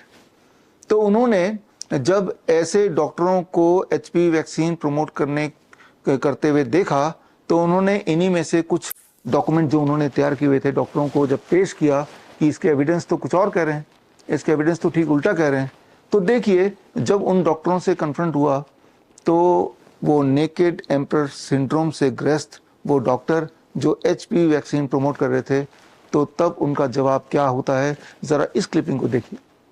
ये जो वीडियो आया था उसमें लिखा था कि हमारी बच्चियों को आगे जाके प्रेगनेंसी नहीं होगी, उनकी ओवरी फेल होगी। There is no association with ovarian failure documented in the study. Yeah, ma'am, I have a question. Here you have mentioned that it does not affect fertility in women, the HPV vaccine. So whereas the Cervavax product insert itself is mentioning that no human studies have been done on fertility. Pregnancy or you're trying to be pregnant, the vaccine is not to be given. Lactating mothers, no data has been done. So when there has been no trials and no study at all on the fertility of women after the HPV vaccine, on what basis can it be safe and effective? Secondly, worldwide there has been a major compensation program because after vaccination, HPV vaccine, there has been ovarian failure. It is a recorded major compensation has been given for ovarian failure after the HPV vaccine. And whereas this Cervavax product insert says there has been no testing, no studies. What you're saying about there are no longitudinal studies. No studies at all. That is because, for example, when you are, even with COVID, for example, there was so much thinking, does COVID cause menstrual problem? Does it cause problems in fertility? We don't know because we don't have that much data. So yes, there are not I would absolutely agree with you that we do not have studies. So we need to be a little objective and we have to look at the greater good, and overall you have to believe and understand the information properly and then move forward. No, but ma'am, agree. Belief is fine, but it has to be on data because your claim said that it does not affect fertility. But there has been no studies at all on that. तो अब तक आपको ये समझ आ गया होगा कि किस तरह से अगर प्रजा में दरबारियों में नेकेड एम्परर सिंड्रोम आ जाए तो किस तरह से वो समाज के लिए नुकसानदेह हो सकता है, जानलेवा हो सकता है, एक खतरा हो सकता है। तो खैर, टू कंक्लूड दिस, आपको सिर्फ ये करना है कि ये journal of royal society of medicine जो कि 2020 में आया था, इसमें जब से HPV वैक्सीन लॉन्च हुआ तब से लेकर अभी तक का क्या रिजल्ट निकला वो इसमें रिसर्च रिपोर्ट है। इसे पढ़ लीजिए तो आपकी आंखें खुल जाएंगी, आपके रोंगटे खड़े हो जाएंगे और आपको उसकी सच्चाई पता करना भी समझना भी आसान हो जाएगा। लेकिन इन सब के बावजूद भी, जबकि इस तरह के एविडेंस बिल्कुल क्लियरली धरातल पे हैं, इन सब के बावजूद भी आज भारत में सीरम इंस्टीट्यूट ऑफ इंडिया, ये वही नाम है जिन्होंने आपको वो 2 खुराक दिए थे जो कोविड के वैक्सीन लगाए थे, जिसकी वजह से अब सच्चाई सामने आ गई। आपको पता ही है कि लोग किस तरह से खड़े खड़े बैठे बैठे दम तोड़ रहे हैं, कार्डियक अरेस्ट, हार्ट अटैक का शिकार हो रहे हैं, जैसा कभी पहले ह्यूमैनिटी में नहीं देखा गया। और अब तो सीरम इंस्टीट्यूट ऑफ इंडिया ने बता भी दिया, एक्सेप्ट भी कर लिया कि हमें पहले से ही पता था, लॉन्च करने से पहले, कि आगे अगले 1-2 साल में यही होने वाला है, लेकिन इन्होंने वो छुपाया। लेकिन प्रॉब्लम उनकी नहीं है, प्रॉब्लम आपकी है, इस देश के नॉर्मल नागरिकों की है कि जब ये पता चल गया है कि यही कल्प्रिट है और वो मान भी रहा है, तब भी हम में, आप में इतनी हिम्मत नहीं है उस छोटे बच्चे की तरह खुल के बोलें, जागरूकता फैलाएं कि इन पे भरोसा ना करें एंड इनको प्रोसिक्यूट किया जाए। लेकिन आज समाज में वो नेकेड एम्परर सिंड्रोम कूट कूट में हर एक के बॉडी जहन में बस गया। इसीलिए जब इस टीका का साइड इफेक्ट से आपके परिवारजनों में अगर डेथ हुई या साइड इफेक्ट आपको आए, इसके बावजूद भी मुंह खोलने को, सच बोलने को ना तो तैयार हैं, ना उसको देखने को तैयार हैं। आप विलफुली उस सफेद झूठ का पार्ट बन के ही रह गए हैं, जिसकी वजह से समाज यहां पहुंच गया है। और मैं आपको बोल दूं कि अगर HPV वैक्सीन भारत के हर लड़कियों को लग जाए तो आने वाले दिनों में अगला जनरेशन आ पाएगा कि नहीं ठीक से, ये बोलना बहुत मुश्किल हो जाएगा। यहां पे जब सीरम इंस्टीट्यूट ऑफ इंडिया ने यही एचपीवी वैक्सीन को भारत में लॉन्च किया तो इन्होंने भी ट्रायल किया, क्योंकि ट्रायल पहला स्टेप है कोई भी चीज लॉन्च करने से पहले, मेडिकल चीजों को। ट्रायल का नतीजा अगर आप देखेंगे, इसमें जाके आप ट्रायल का नतीजा देख सकते हैं, ये मैंने पूरा दे दिया इनका लिंक। और ट्रायल का नतीजा ये कहता है कि ट्रायल में जिन लड़कियों ने ये इनका बनाया हुआ एचपीवी वैक्सीन लिया उसमें लगभग 48% यानी कि हर दूसरे लड़की को adverse side effect, adverse reaction हुए। एडवर्स रिएक्शन क्या हुए, उसकी जो लिस्ट है वो ये लिस्ट है और उसकी लिस्ट में अगली लिस्ट ये है, ये 2 लिस्ट है। इसमें आप देखेंगे ये लगभग हर तरह की बीमारियां उनको हो गई और ये साइड इफेक्ट का ही पार्ट है। और ये 2 साल के ट्रायल में ये सारे साइड इफेक्ट देखे गए। कितने लड़कियों में? लगभग हर दूसरे लड़की, 50%, 48% टू बी वेरी प्रिसाइज। इसके बावजूद भी ये एचपीवी वैक्सीन जो सीरम इंस्टीट्यूट ऑफ इंडिया ने बनाया है, ये वही कंपनी है जिन्होंने आपको 2 खुराक दिए थे, जो आज भी पछता रहे लेकिन ओपनली आप बोलने को तैयार नहीं। और ये वैक्सीन भी अब पूरे जोर शोर से प्रोपेगेंडा मीडिया के माध्यम से प्रमोट किया जा रहा है। इसके पीछे का मकसद क्या है? इसके पीछे का बड़ा क्लियर मकसद है।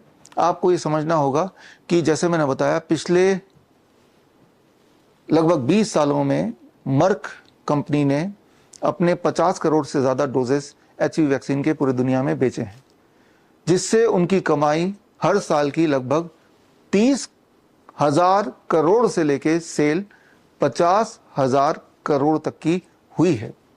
और यहां पे ये भी समझना होगा कि मर्क जो है it has done all this business in partnership with their government। तो इसमें जिसमें सरकार को हिस्सेदारी मिले, एक मोटा रकम मिले, तो सरकार अक्सर आंखें बंद करने को तैयार हो जाती है at the cost of the citizen. और इसमें दोष सिटीजन का भी इक्वली है, बिकॉज आंखें तो आपकी भी बंद है। और मुझे पता है कि आज के इस लेक्चर के बाद सारे सबूत आपकी आंखों के बिल्कुल सामने आने के बाद भी ये आंखें लगभग बंद ही होने रहने वाली हैं, जब तक कि हमारे देश में चंद्रशेखर आजाद, बाल गंगाधर तिलक जैसे लोग दोबारा जिंदा ना हो जाएं, दोबारा पैदा ना हो जाएं।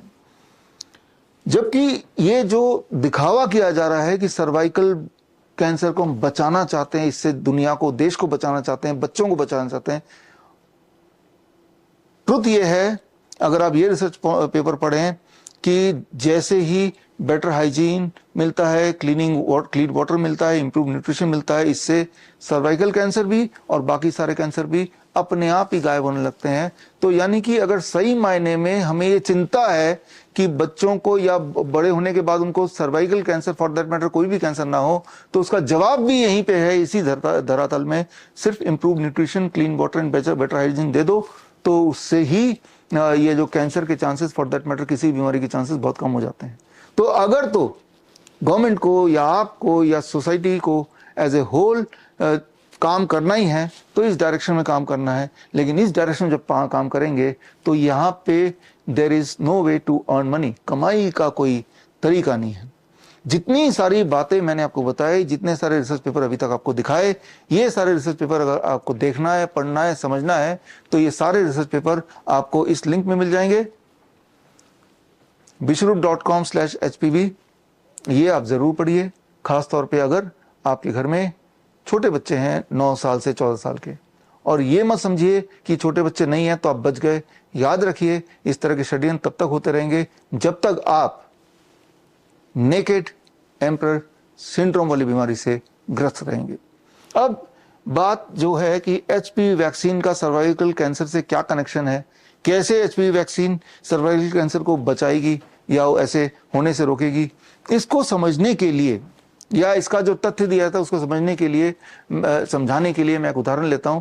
उदाहरण लूंगा जो ये 2-3 दिन पहले की खबर है। इससे ये अक्सर होता रहता है भारत में भी, बाकी देशों में भी। बस के एक्सीडेंट से लोग मरते हैं और जब बस के एक्सीडेंट से मरते हैं तो उसके अंदर जितने भी यात्री थे उनमें से काफ़ी घायल हो जाते हैं, काफ़ी मरते हैं। ये देखा गया कि हमारे देश में हर साल लगभग 30,000 बस के एक्सीडेंट से जो उसके अंदर बैठे हुए यात्री मर जाते हैं हर साल। Because of bus accident. तो इस मेटाफर को मैं यूज करूंगा to make you understand the so called connection between HPV vaccine and the cervical cancer. तो इस मेटाफर के माध्यम से आपको जो टॉपिक है उसको समझने में मदद मिलेगी। बस के एक्सीडेंट से हर साल 30,000 डेथ होते हैं, लेकिन ये एक्सीडेंट का कारण क्या है ये तफ्तीश करने की कोशिश की गई तो एक सुराग मिला कि ये देखा गया है कि बस में जो बैठे यात्री हैं उनमें अधिकतर यात्री सफ़ेद बाल वाले थे, अबाउट 52% एजम्पशन, राइट। एक एज्यूम स्टोरी बता रहा हूँ मैं आपको कि तो एक हाइपोथेसिस बना दिया गया कि बस का एक्सीडेंट इसलिए होता है क्योंकि ज़्यादातर लोग यहाँ सफ़ेद बाल वाले लोग बैठते हैं, तो दोनों में कोरिलेशन है। More bus accident because more grey hair people, right. तो इसीलिए सरकार ने एक नियम लागू कर दिया कि बस में वही इंसान चढ़ेगा जिसके बाल काले हैं, और जिसके बाल काले नहीं है और बस में चढ़ेगा तो बस में एक बंदा खड़ा होगा, उसके बाल फटाफट काले कर देगा। एक नया ब्लैक हेयर डाई सरकार ने रिलीज कर दिया और वो पूरे हर जगह हर प्रांत में ये लगाना ही लगाना है, और बस में छुप के बैठेगा एक आदमी ब्लैक हेयर डाई लेके, और जैसे ही उसको कहीं सफ़ेद बाल दिखाई देंगे फटाफट उसको काला कर देगा। लेकिन क्या आपको लगता है सबके बाल काले हो जाएंगे तो बस का एक्सीडेंट कम होने लगेगा? जाहिर सी बात नहीं, right. Correlation is not an association. Just because ज़्यादा लोग ऐसे हैं जिनके बाल सफ़ेद हैं वो बस में बैठते हैं तो बस का एक्सीडेंट हुआ तो वही रिस्पॉन्सिबल होंगे, ऐसा कोई कोरिलेशन नहीं है। ये तो आपको पता ही चल रहा है, there is no logic behind it, right. तो यहाँ तक कि बस के ड्राइवर के बाल अगर सफ़ेद हैं तो जबकि वो बस ड्राइवर गाड़ी चला रहा है तो वो जो डाई करने वाला वो साइमल्टेनियसली उसके बाल को फटाफट काले कर रहा है। अब इसके नतीजे क्या निकले, क्या नतीजे निकल सकते हैं? नतीजे ऐसा कुछ निकल सकता है, क्या इससे एक्सीडेंट कम होगा? हो सकता है एक्सीडेंट और बढ़ जाए क्योंकि वो ड्राइवर डिस्टर्ब हो रहा है। हो सकता है साइड इफेक्ट होगा, हो सकता है साइड इफेक्ट हो जाए क्योंकि वो जो डाई है वो कुछ लोगों को रिएक्ट करेगी, कुछ लोगों को एलर्जिक रिएक्शन देगी, कुछ लोगों को गंजा कर देगी।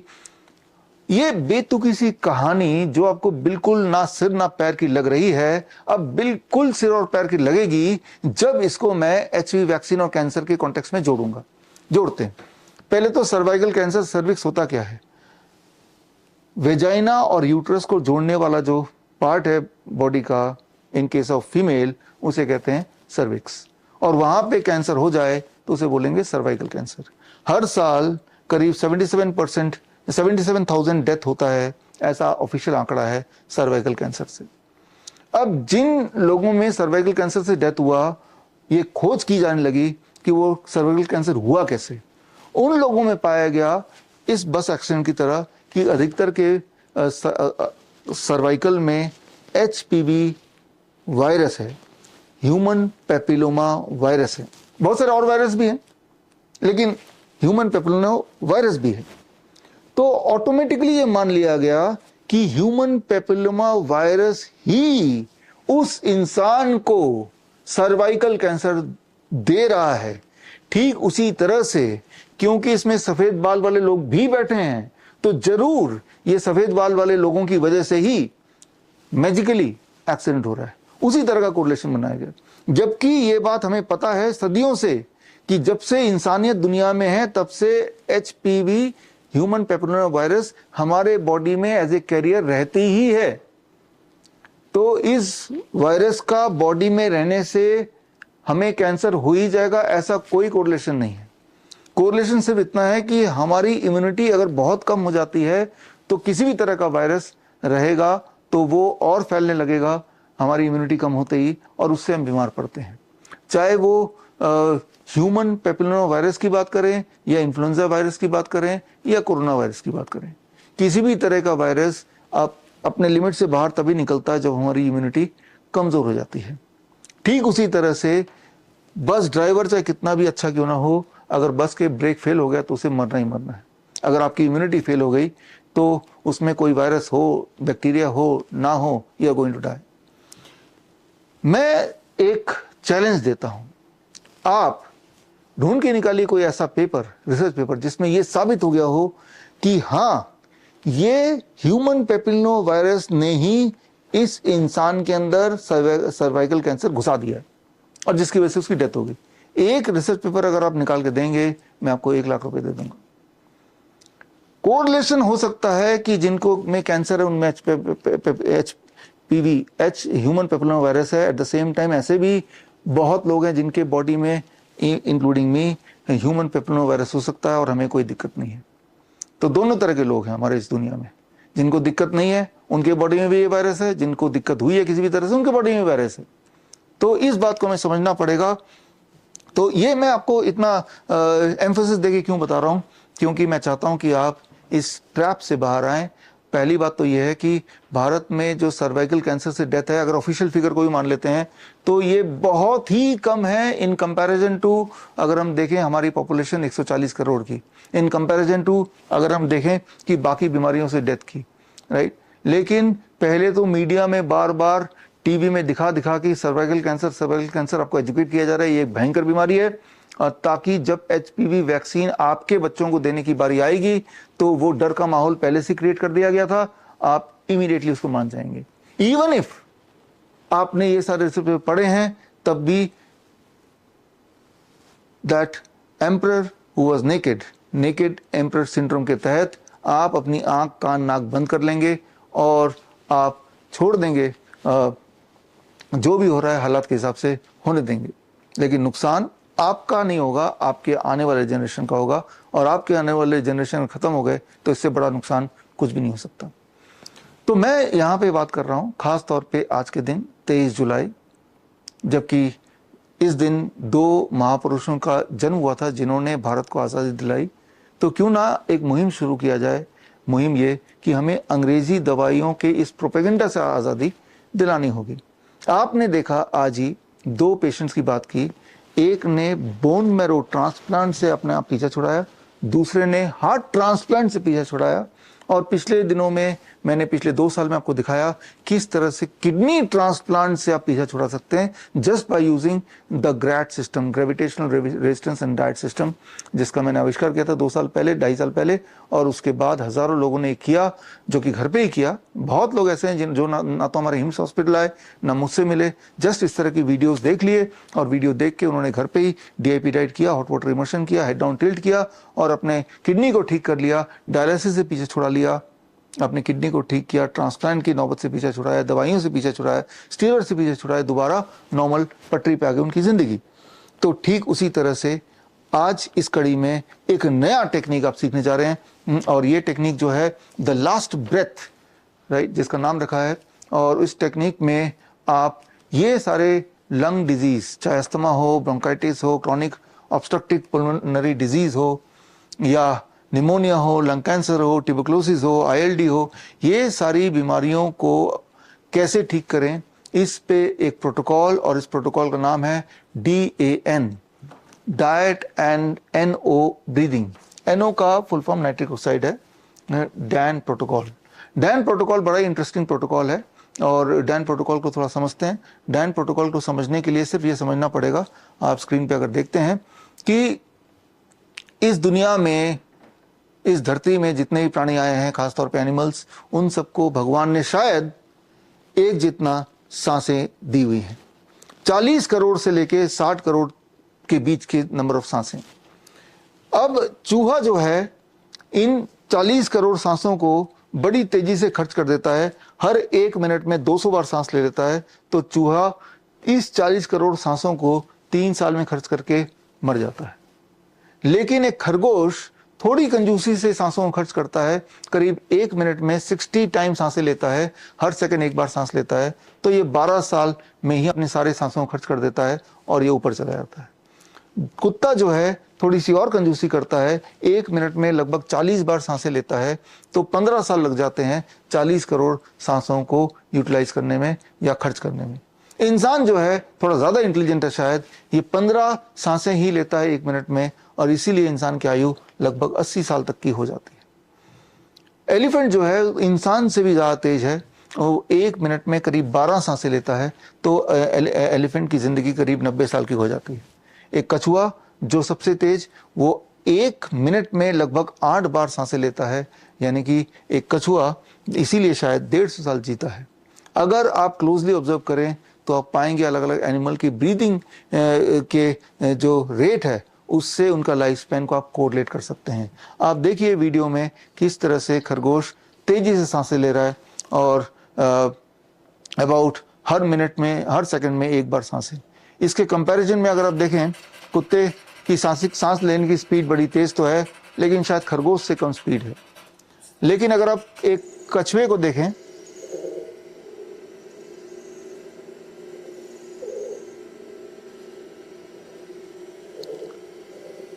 तो आपने देखा कि कछुआ कितनी धीरे धीरे सांसें लेता है। तो सांसों में छुपा है कि आप कितने लंबे समय तक जिएंगे और कितना हेल्दी जिएंगे। और जब हम सांसों की बात करते हैं तो हमारे चेहरे पे अंदर एक खास तरह की जगह है जिसे साइनस बोलते हैं।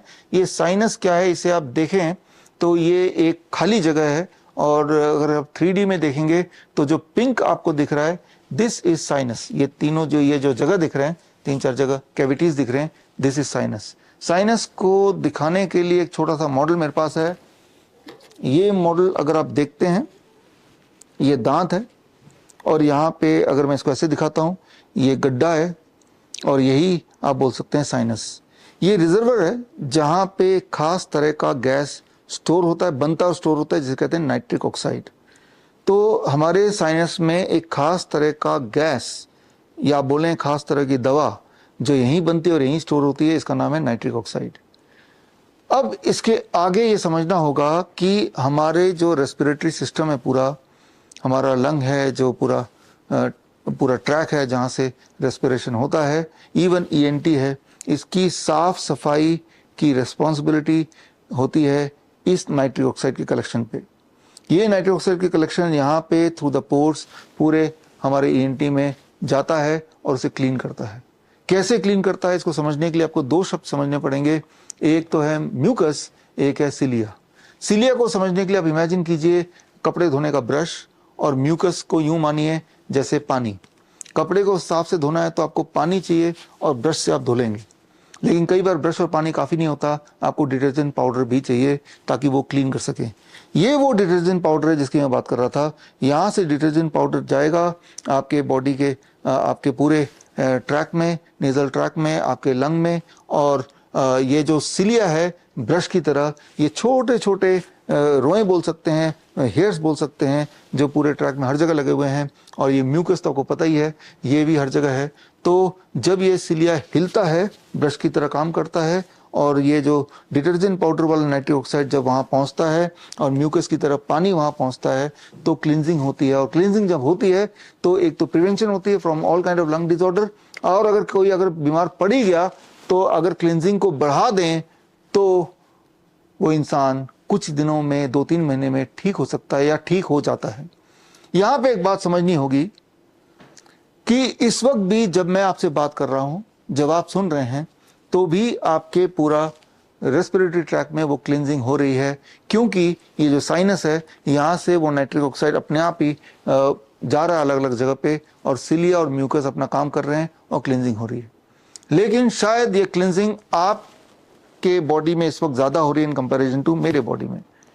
ये क्लिनजिंग ज़्यादा तब होती है जब आपके मुंह बंद होते हैं, जब आप नाक से सांस लेते हैं। लेकिन आपने देखा होगा छोटे बच्चे जो मुंह से सांस लेते हैं, those who are the mouth breather, उनमें नाइट्रिक ऑक्साइड कम जाएगा। और नाइट्रिक ऑक्साइड कम जाएगा तो नाइट्रिक ऑक्साइड का कई सारे काम है बिसाइड क्लींजिंग। इसका एक काम है आपके दिमाग को भी शार्प रखना। आप गौर करेंगे ऐसे बच्चे जिनका मुंह अक्सर खुला रहता है और जो सोते हुए मुंह से सांस लेते हैं, उनकी मेंटल एबिलिटी भी कम होती है, और कई बार उनके सिम्टम ADHD के जैसे, ऑटिज्म के जैसे दिखाई देते हैं। तो मैं ये बोलना चाह रहा हूँ इस एग्जाम्पल के माध्यम से कि ये नाइट्रिक ऑक्साइड का बड़ा इंपॉर्टेंट रोल है आपके लंग डिसऑर्डर के हेल्थ को ठीक रखना और आपके मेंटल हेल्थ को भी ठीक रखना। और ये नाइट्रिक ऑक्साइड ज़्यादा अच्छी तरह से बॉडी में स्प्रेड होता है जब आप नोज ब्रीदिंग करते हैं, जो कि हम में से अधिकतर लोग नाक से ही सांस लेते हैं। लेकिन यहाँ पे एक इम्पॉर्टेंट बात है, अगर कोई बीमार है, किसी को लंग डिसऑर्डर है, किसी को COPD है, किसी को अस्थमा है, किसी को, या फिर आपको टेम्परेरी इन्फ्लुएंजा हो गया है, आपको कोई फ्लू हो गया है, आपको कोई साइनस की तरह बीमारी है, तो या टिनिटस है आपको, तो ऐसे में ये करना पड़ेगा कि ये जो दवाई है नाइट्रिक ऑक्साइड है, इसकी प्रोडक्शन भी बढ़नी होगी और इसका उपयोग भी बढ़ना होगा। जब ये ज़्यादा खपत होगा, ज़्यादा डिटर्जेंट पाउडर लगेगा, तो जो बीमारी लग चुकी है वो बीमारी जल्दी से ठीक हो जाएगी। ये एक नया साइंस है, इसको समझने के लिए थोड़ा सा हम आगे चलते हैं कि क्या करें कि आपका नाइट्रिक ऑक्साइड जो आपके साइनस में जमा है वो ज़्यादा फ्लो हो, ताकि क्लींजिंग ज़्यादा हो, और क्लींजिंग जब ज़्यादा होगी तो आपके लंग डिसऑर्डर ठीक होने लगेंगे, और अक्सर पहले 3-4 दिन में ही इसका फ़र्क दिखने लग जाता है। ज़रा सोचिए, आप में से वो लोग जो बाईपैप मशीन पे निर्भर हैं, सीपैप मशीन पे निर्भर हैं, इनहेलर पे निर्भर है, ऑक्सीजन सिलेंडर पे निर्भर है, वेंटिलेटर पे निर्भर हैं, ये सारे ट्रैप्स हैं जिससे आज़ादी मिल सकती है जब आपकी जान चली जाए या आपका सारा माल ख़त्म हो जाए। अदरवाइज ये जिंदगी भर आपको लेने की सलाह दी जाती है। ज़रा सोचिए, क्या आप ऐसे लोगों से मिले हैं जो इनहेलर यूज़ करते हैं? आप बोलेंगे हाँ। लेकिन अगर हम पूछूं, क्या आप ऐसे लोगों किसी से मिले जो पहले इनहेलर यूज़ करता था अब नहीं करता है? ऐसा कोई नहीं होगा। एक बार इसके फंदे में आ गए तो जिंदगी भर लेने की बात करेंगे। जबकि सच्चाई ये है कि जो मैं अगले 2 मिनट में आपको बताने जा रहा हूं, अगर ऐसा का ऐसा आप कर लें तो आप CPAP machine, BiPAP machine, inhaler, oxygen cylinder, इनसे बड़ी तेजी से पीछा छोड़ा सकते हैं, हमेशा के लिए पीछा छोड़ा सकते हैं। और हमारे पेशेंट्स ने ये कर दिखाया है।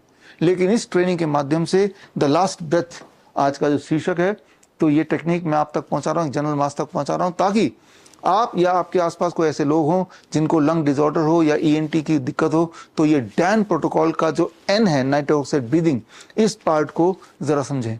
तो नाइट्रिक ऑक्साइड ब्रीदिंग का मतलब कि एक इस तरह से ब्रीथ करना कि आपके रेस्पिरेटरी ट्रैक्ट में नाइट्रिक ऑक्साइड ज़्यादा फ्लो हो, और जिससे क्लींजिंग एबिलिटी की वजह से आपके जो लंग डिसऑर्डर खत्म हो जाए। ये कब होगा? ये होगा जब आप हमिंग करेंगे। हमिंग क्या होता है? हमिंग सिंपली ये होता है कि मुंह आपका बंद है और तब भी आप आवाज निकालने की कोशिश कर रहे हैं। फॉर एग्जाम्पल, तो एक्चुअली मैं मुंह बंद करके गाना गुनगुनाने की कोशिश कर रहा हूं। या फिर जब आप करते हैं ओम, तो मुंह बंद है, आवाज निकल रही है। मुंह बंद होने के बाद जो आवाज निकलती है उसे कहते हैं हमिंग। जब यह हमिंग होता है तो आपके अंदर इंटरनल सिस्टम में कुछ इस तरह के वाइब्रेशन होते हैं जो नाइट्रिक ऑक्साइड के फ्लो को बढ़ा देते हैं।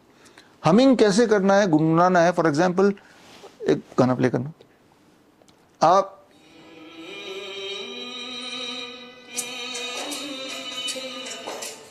Okay stop. तो ये जो गुनगुनाना जिसे बोलते हैं, यही हमिंग है। और अगर ये करेंगे लगातार, करीब रोज 30 मिनट, 15 से 30 मिनट करेंगे, तो यानी कि उस वक्त आपकी नाइट्रिक ऑक्साइड की प्रोडक्शन ज़्यादा हो रही है, वो ज़्यादा फैल रहा है और क्लींजिंग ज़्यादा हो रही है। या फिर नेक्स्ट, ओके, तीसरा,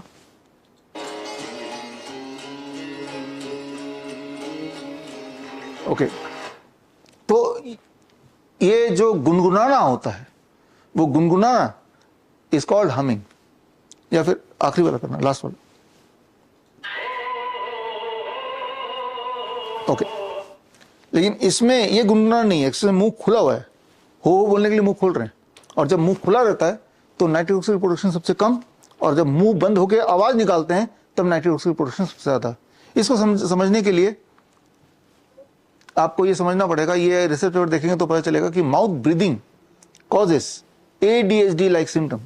यानी कि अगर आपके आसपास ऐसे बच्चे हैं जो अक्सर मुंह खोल के रखते हैं, तो उनमें ये हैबिट डालनी पड़ेगी कि वो मुंह खुला न रखे। सिर्फ मुंह खोलना तब है जब बोलना है। सोते वक्त जो मुंह खोल के सोते हैं, उनमें भी हैबिट डालनी पड़ेगी कि मुंह खोल के नहीं सोना है, मुंह बंद करके सोना है। और इसके लिए मुंह बंद रखने के लिए सोते वक्त कुछ टेप भी आते हैं, जो टेप मुंह पे चिपका दिए जाते हैं, जो आप अभी देख रहे हैं स्क्रीन पे फोटो। तो इस तरह के टेप और इस तरह के टेप को चिपका दिया जाता है ऐसे लोगों के या बच्चों के मुंह पे जब वो सो रहे हैं, ताकि उनको एनकरेज कर पाएं कि वो मुंह से ना सांस लें, वो नाक से ही सांस लें। जब आप नाक से सांस लेते हैं तो नाइट्रिक ऑक्साइड जो फ्लो है वो 6 गुना ज़्यादा होती है इन कंपैरिजन टू जब मुंह से सांस लेते हैं। अब इसको जब हमिंग करते हैं, जब आप हमिंग करते हैं तो करीब 15 गुना ज्यादा नाइट्रिक ऑक्साइड फ्लो बढ़ जाता है इस साइनस से पूरे रेस्पिरेटरी ट्रैक्ट में, इन कंपैरिजन टू जब आप हमिंग नहीं करते हैं। जब आप सिंपली मुंह बंद रखते हैं, जैसे मेरा मुंह बंद है अभी, इन कंपैरिजन टू जब मैं हमिंग कर रहा हूं, मुंह तो बंद है लेकिन आवाज भी निकाल रहा हूं, तो यानी कि जब मैं आवाज निकाल रहा हूं मुंह बंद करके, तो मेरी नाइट्रिक ऑक्साइड प्रोडक्शन उस वक्त 15 गुना ज्यादा है इन कंपैरिजन टू जब मेरा मुंह तो बंद है लेकिन मैं कुछ बोल नहीं रहा हूं, राइट। तो जब 15 गुना ज्यादा नाइट्रिक ऑक्साइड अगर फ्लो होता है तो इससे बड़े से बड़े लंग डिसऑर्डर ठीक हो जाते हैं। अब इस बात को थोड़ा ठीक से समझ लेते हैं। इसको समझाने के लिए मैं आपको 3 स्टेप समझा रहा हूं, ये 3 steps of the Dan protocol. The step 1, पहला स्टेप है DIP डाइट। जैसे ही आपको कोई लंग डिसऑर्डर का पेशेंट मिले, आप आंख बंद कर बोलिए कि DIP डाइट पे रहना है आपको। DIP डाइट तो आपको पता ही है। स्टेप 2, नाइट्रिक ऑक्साइड ब्रीदिंग, जो मैंने अभी आपको सिखाया।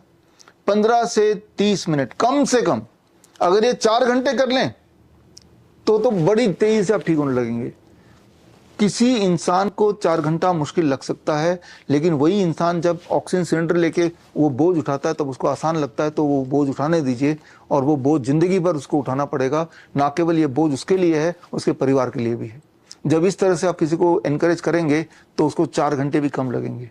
और मैं ये नहीं बोल रहा हूँ कॉन्टिन्यूसली आपको 4 घंटे करना है। जब भी टाइम मिले, जब भी खाली है, आप ड्राइव कर रहे हैं, आप कोई काम कर रहे हैं, आप खाना बना रहे हैं, तो आप साथ में गुनगुना भी रहे।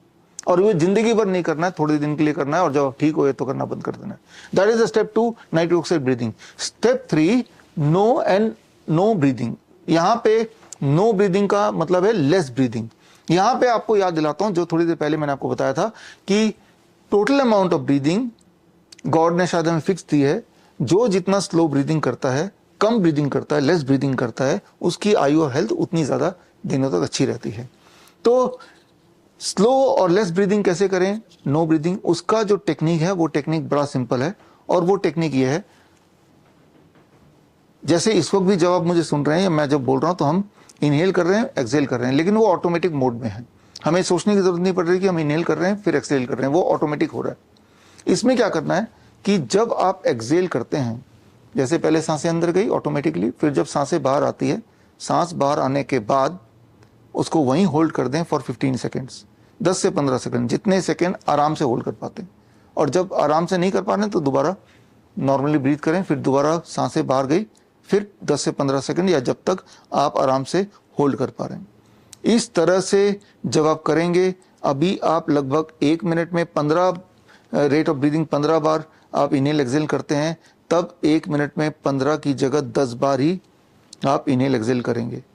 तो ऐसा अगर आप आधे घंटे कर लेते हैं रोज, यानी कि एक तो वो हमिंग हो गया जिसकी बात कर रहा था, आधे घंटे वो करना है, एक ये हो गया नो ब्रीदिंग या लेस ब्रीदिंग, और तीसरा DIP डाइट। जब ये तीनों स्टेप आप करेंगे तो with in A weeks time आपके जो सिम्टम्स हैं, फॉर एग्जांपल जो अस्थमा के पेशेंट्स हैं, अगर वो 2 बार उनको इनहेलर लेना पड़ता है दिन में तभी वो नॉर्मलाइज रहते हैं, तो 2 बार की जगह होपफुली वो 1 ही बार रह जाएगा। और फिर भी करते रहे 3 महीना लगातार, तो हो सकता है कि वो जो 1 बार लेने की जरूरत पड़ रही थी वो भी खत्म हो जाएगा। तो इस तरह से आप सिर्फ इन 3 स्टेप्स में, जिसमें कुछ भी पैसा इन्वॉल्व नहीं है, वैसे भी आप खाना खाते हैं, नॉर्मल खाने की जगह DIP डाइट ही आप खा रहे हैं, और इसमें तो सिर्फ आपका टाइम लगना है, वो भी खाली टाइम। जिस टाइम आप कुछ भी नहीं कर रहे हैं, जिस टाइम कोई भी ऐसा प्रोडक्टिव काम नहीं कर रहे हैं, और कोई या फिर कोई ऐसा काम कर रहे हैं जिसमें किसी को बोलने की जरूरत नहीं है, तो उस वक्त भी आप ये दोनों प्रैक्टिस कर सकते हैं। मान लो किसी का वेट कर रहे हैं, तो कभी 5 मिनट के लिए, कभी 7 मिनट के लिए लेस ब्रीदिंग आप प्रैक्टिस कर सकते हैं। तो दुनिया भर में इसके हजारों रिसर्च पेपर छप चुके हैं, और उनमें से कुछ रिसर्च पेपर इस वक्त आपके स्क्रीन पे हैं। आप देखिए, ये रिसर्च पेपर से ये पता चलता है कि जब भी आप इस तरह की प्रैक्टिस करते हैं तो आपकी जो सिम्टम्स, एलर्जिक सिम्टम है, या फिर साइनस के सिम्टम्स हैं, या फिर अस्थमा के सिम्टम्स हैं, वो सारे सिम्टम्स ठीक होने लगते हैं, एंड लिटरली आप ठीक होने लगते हैं। एक 1950 में एक रशियन साइंटिस्ट हुआ करते थे, डॉक्टर हुआ करते थे, उनका नाम है बुटियोकोस स्टडीज, बुटियोको उनका नाम है, और उन्होंने सबसे पहली बार इस तरह के साइंस को इंट्रोड्यूस किया था। और तब से लेके अभी तक दुनिया में अलग अलग जगह पे उनके नाम से या इस तरह के और नाम से कई सारे क्लिनिक है, जहाँ पे लोगों को सिर्फ ब्रीदिंग को इस प्रकार कंट्रोल करके कुछ ही दिनों में अस्थमा या इस तरह के COPD, इस तरह की बीमारियों से उनको आज़ादी दिलाया जाता है। लेकिन फिर मैं ये बोलना चाह रहा हूँ कि अभी हम अंग्रेजी दवाई के गुलाम हैं। वो इसलिए क्योंकि ये जो टेक्निक मैंने बताया इसमें साइंस तो है लेकिन कॉमर्स नहीं है, इसमें कोई आदान प्रदान नहीं है। अगर किसी को बोला जाए कि सीपेप मशीन, बाईपास मशीन खरीदो तो उसमें 70,000 80,000 खर्च होंगे, एक कट डॉक्टर को भी मिलेगा, तो there is industry behind it. लेकिन किसी को अगर बोलेंगे आपको हमिंग करना है और आपको लेस ब्रीदिंग करना है, डीआईपी डाइट पे रहना है, तो इसमें there is no commercial transaction. आपने बोला, उसने सुना, उसने खुद कर लिया, उसने ठीक हो गया। तो ये एक बहुत बड़ा कारण है कि ये सारे टेक्निक्स जो साइंटिफिक हैं, वैलिडेटेड हैं, कोई नुकसान नहीं है और बड़ी तेजी से ठीक होते हैं। There is no side effect also. उसके बावजूद भी जितना ये लोगों तक पहुंचना चाहिए वो पहुंच नहीं पा रहा है। तो खैर, आज मैं उम्मीद करता हूं by the end of this कि 23 जुलाई कम से कम आज के दिन, जिस दिन दो बहुत बड़े महापुरुष पैदा हुए थे, उनको याद करते हुए सही एटलीस्ट आज के दिन हम ये थोड़ा सा इनिशिएटिव ले सकते हैं कि सच्चाई का साथ दें और इस तरह का षड्यंत्र जैसे एचपीवी वैक्सीन एक्सेट्रा, उसका जो पर्दाफाश करने में कुछ तो आप एक्शन लें। बिकॉज आप और हमारा जो ये रिस्पॉन्सिबिलिटी है कि आने वाला जनरेशन ठीक ठाक वैसे ही आए जैसे पहले जनरेशन आए और जिसकी वजह से हम पैदा हुए, ठीक ठाक ही पैदा हुए। और जो नॉलेज मैंने आपको दी और आप में से वो लोग जो नए जुड़े हैं, उनको डीआईपी डाइट क्या है, ग्रैड सिस्टम क्या है, 0 वोल्ट क्या है, 0 वोल्ट थेरेपी क्या है, या सर्केडियन क्लॉक क्या है, वीजो स्टिमुलेशन थेरेपी क्या है, अगर इनका ज्ञान नहीं है तो आप, ये हमारा एक कोर्स है, certification course in integrated medicine CIM, ये 12 हफ्तों का कोर्स है, ऑनलाइन कोर्स, सर्टिफिकेट पार्टनर है श्रीधर यूनिवर्सिटी से, आपको सर्टिफिकेट मिलेगा। 3 महीने का ऑनलाइन कोर्स यानी कि 12 वीक्स। हर संडे को 2 घंटे की क्लास होती है, एवरी संडे सुबह 9 से 11। और इसमें जब पार्टिसिपेट करेंगे तो इसी तरह के कई सारे टेक्निक्स आप सीख जाएंगे, चाहे वो इमरजेंसी मैनेजमेंट हो, चाहे लाइफस्टाइल डिजीज हो, चाहे इन्फेक्शियस डिजीज हो। और ये वो टेक्निक हैं जो पावरफुल तो हैं लेकिन कॉस्ट इफेक्टिव भी हैं और ऐसे हैं कि जो घर पे ही आप कर सकते हैं और किसी को करा भी सकते हैं। तो खैर, आप में से वो लोग जो मेरे ऑलरेडी स्टूडेंट हैं, जिन्होंने मेरे बाकी ट्रेनिंग ली है, चाहे लिंकन यूनिवर्सिटी का मेडिकल न्यूट्रिशन का ट्रेनिंग हो या श्रीधर यूनिवर्सिटी का इमरजेंसी मैनेजमेंट का ट्रेनिंग हो या CCAP के स्टूडेंट हो, उन सब के लिए ये ट्रेनिंग फ्री है। हमसे जुड़ के कांटेक्ट करके आप ये फॉर्म भर दें और अगर आप हमारे पहले से एनरोल्ड स्टूडेंट है किसी न किसी और कोर्स के लिए, तो ये ट्रेनिंग आप भी लीजिए, क्योंकि इस ट्रेनिंग में ये एडवांस ट्रेनिंग है। बहुत सारे नए टेक्निक्स, जैसे आज आपने जो टेक्निक सीखा डैन प्रोटोकॉल, ऐसे कई सारे टेक्निक्स या जो टेक्निक ऑलरेडी सीखी हुई उनकी भी और गहराई में जाके आपको और केस स्टडीज या और प्रिसाइज आपको चीज़ें सीखने को मिलेंगी, जिससे मुझे ऐसा लगता है कि ये सारे टेक्निक्स और प्रभावशाली ढंग से आप लोगों में पहुंचा पाएंगे। तो खैर, जिनको CIM में एनरोल करना है, bishrup.com/CIM में जाके आप एनरोल हो सकते हैं। आप में से कुछ लोग ऐसे होंगे जो इस स्ट्रक्चर्ड लर्निंग में इंटरेस्ट नहीं होगा, या इसमें इसकी फीस है 10,000 रुपये, उसमें उसको देने में इंटरेस्ट नहीं होगा, लेकिन फिर भी आप सीखना चाहते हैं। तो ऐसे लोगों के लिए मेरे पास 2 ऑप्शन है। www.coronakal.tv में जाएंगे तो मेरे हजारों वीडियोस हैं, वो देखिए, उनमें भी ये सारे टेक्निक एक्सप्लेन्ड है। या फिर bishrup.com/ebook में जाइए, इन्हीं टेक्निक पे लिखे हुए मेरी करीब 32 किताबें, ये there is the 32nd book जो आज पब्लिश हुई है तो या रिलीज हुई है। तो वो बुक्स भी, most of the books are freely available, right, ebook free download है। तो वो बुक्स पढ़ के भी आप अपने आप को वेल इक्विप कर सकते हैं और इस तरह से थोड़ा बहुत ही सही आप इन अंग्रेजी दवाइयों के ट्रैप से बच सकते हैं। तो खैर, इसी के साथ आज का ये कार्यक्रम मैं यहीं पे पॉज करता हूं। All the best, thank you, जय हिंद।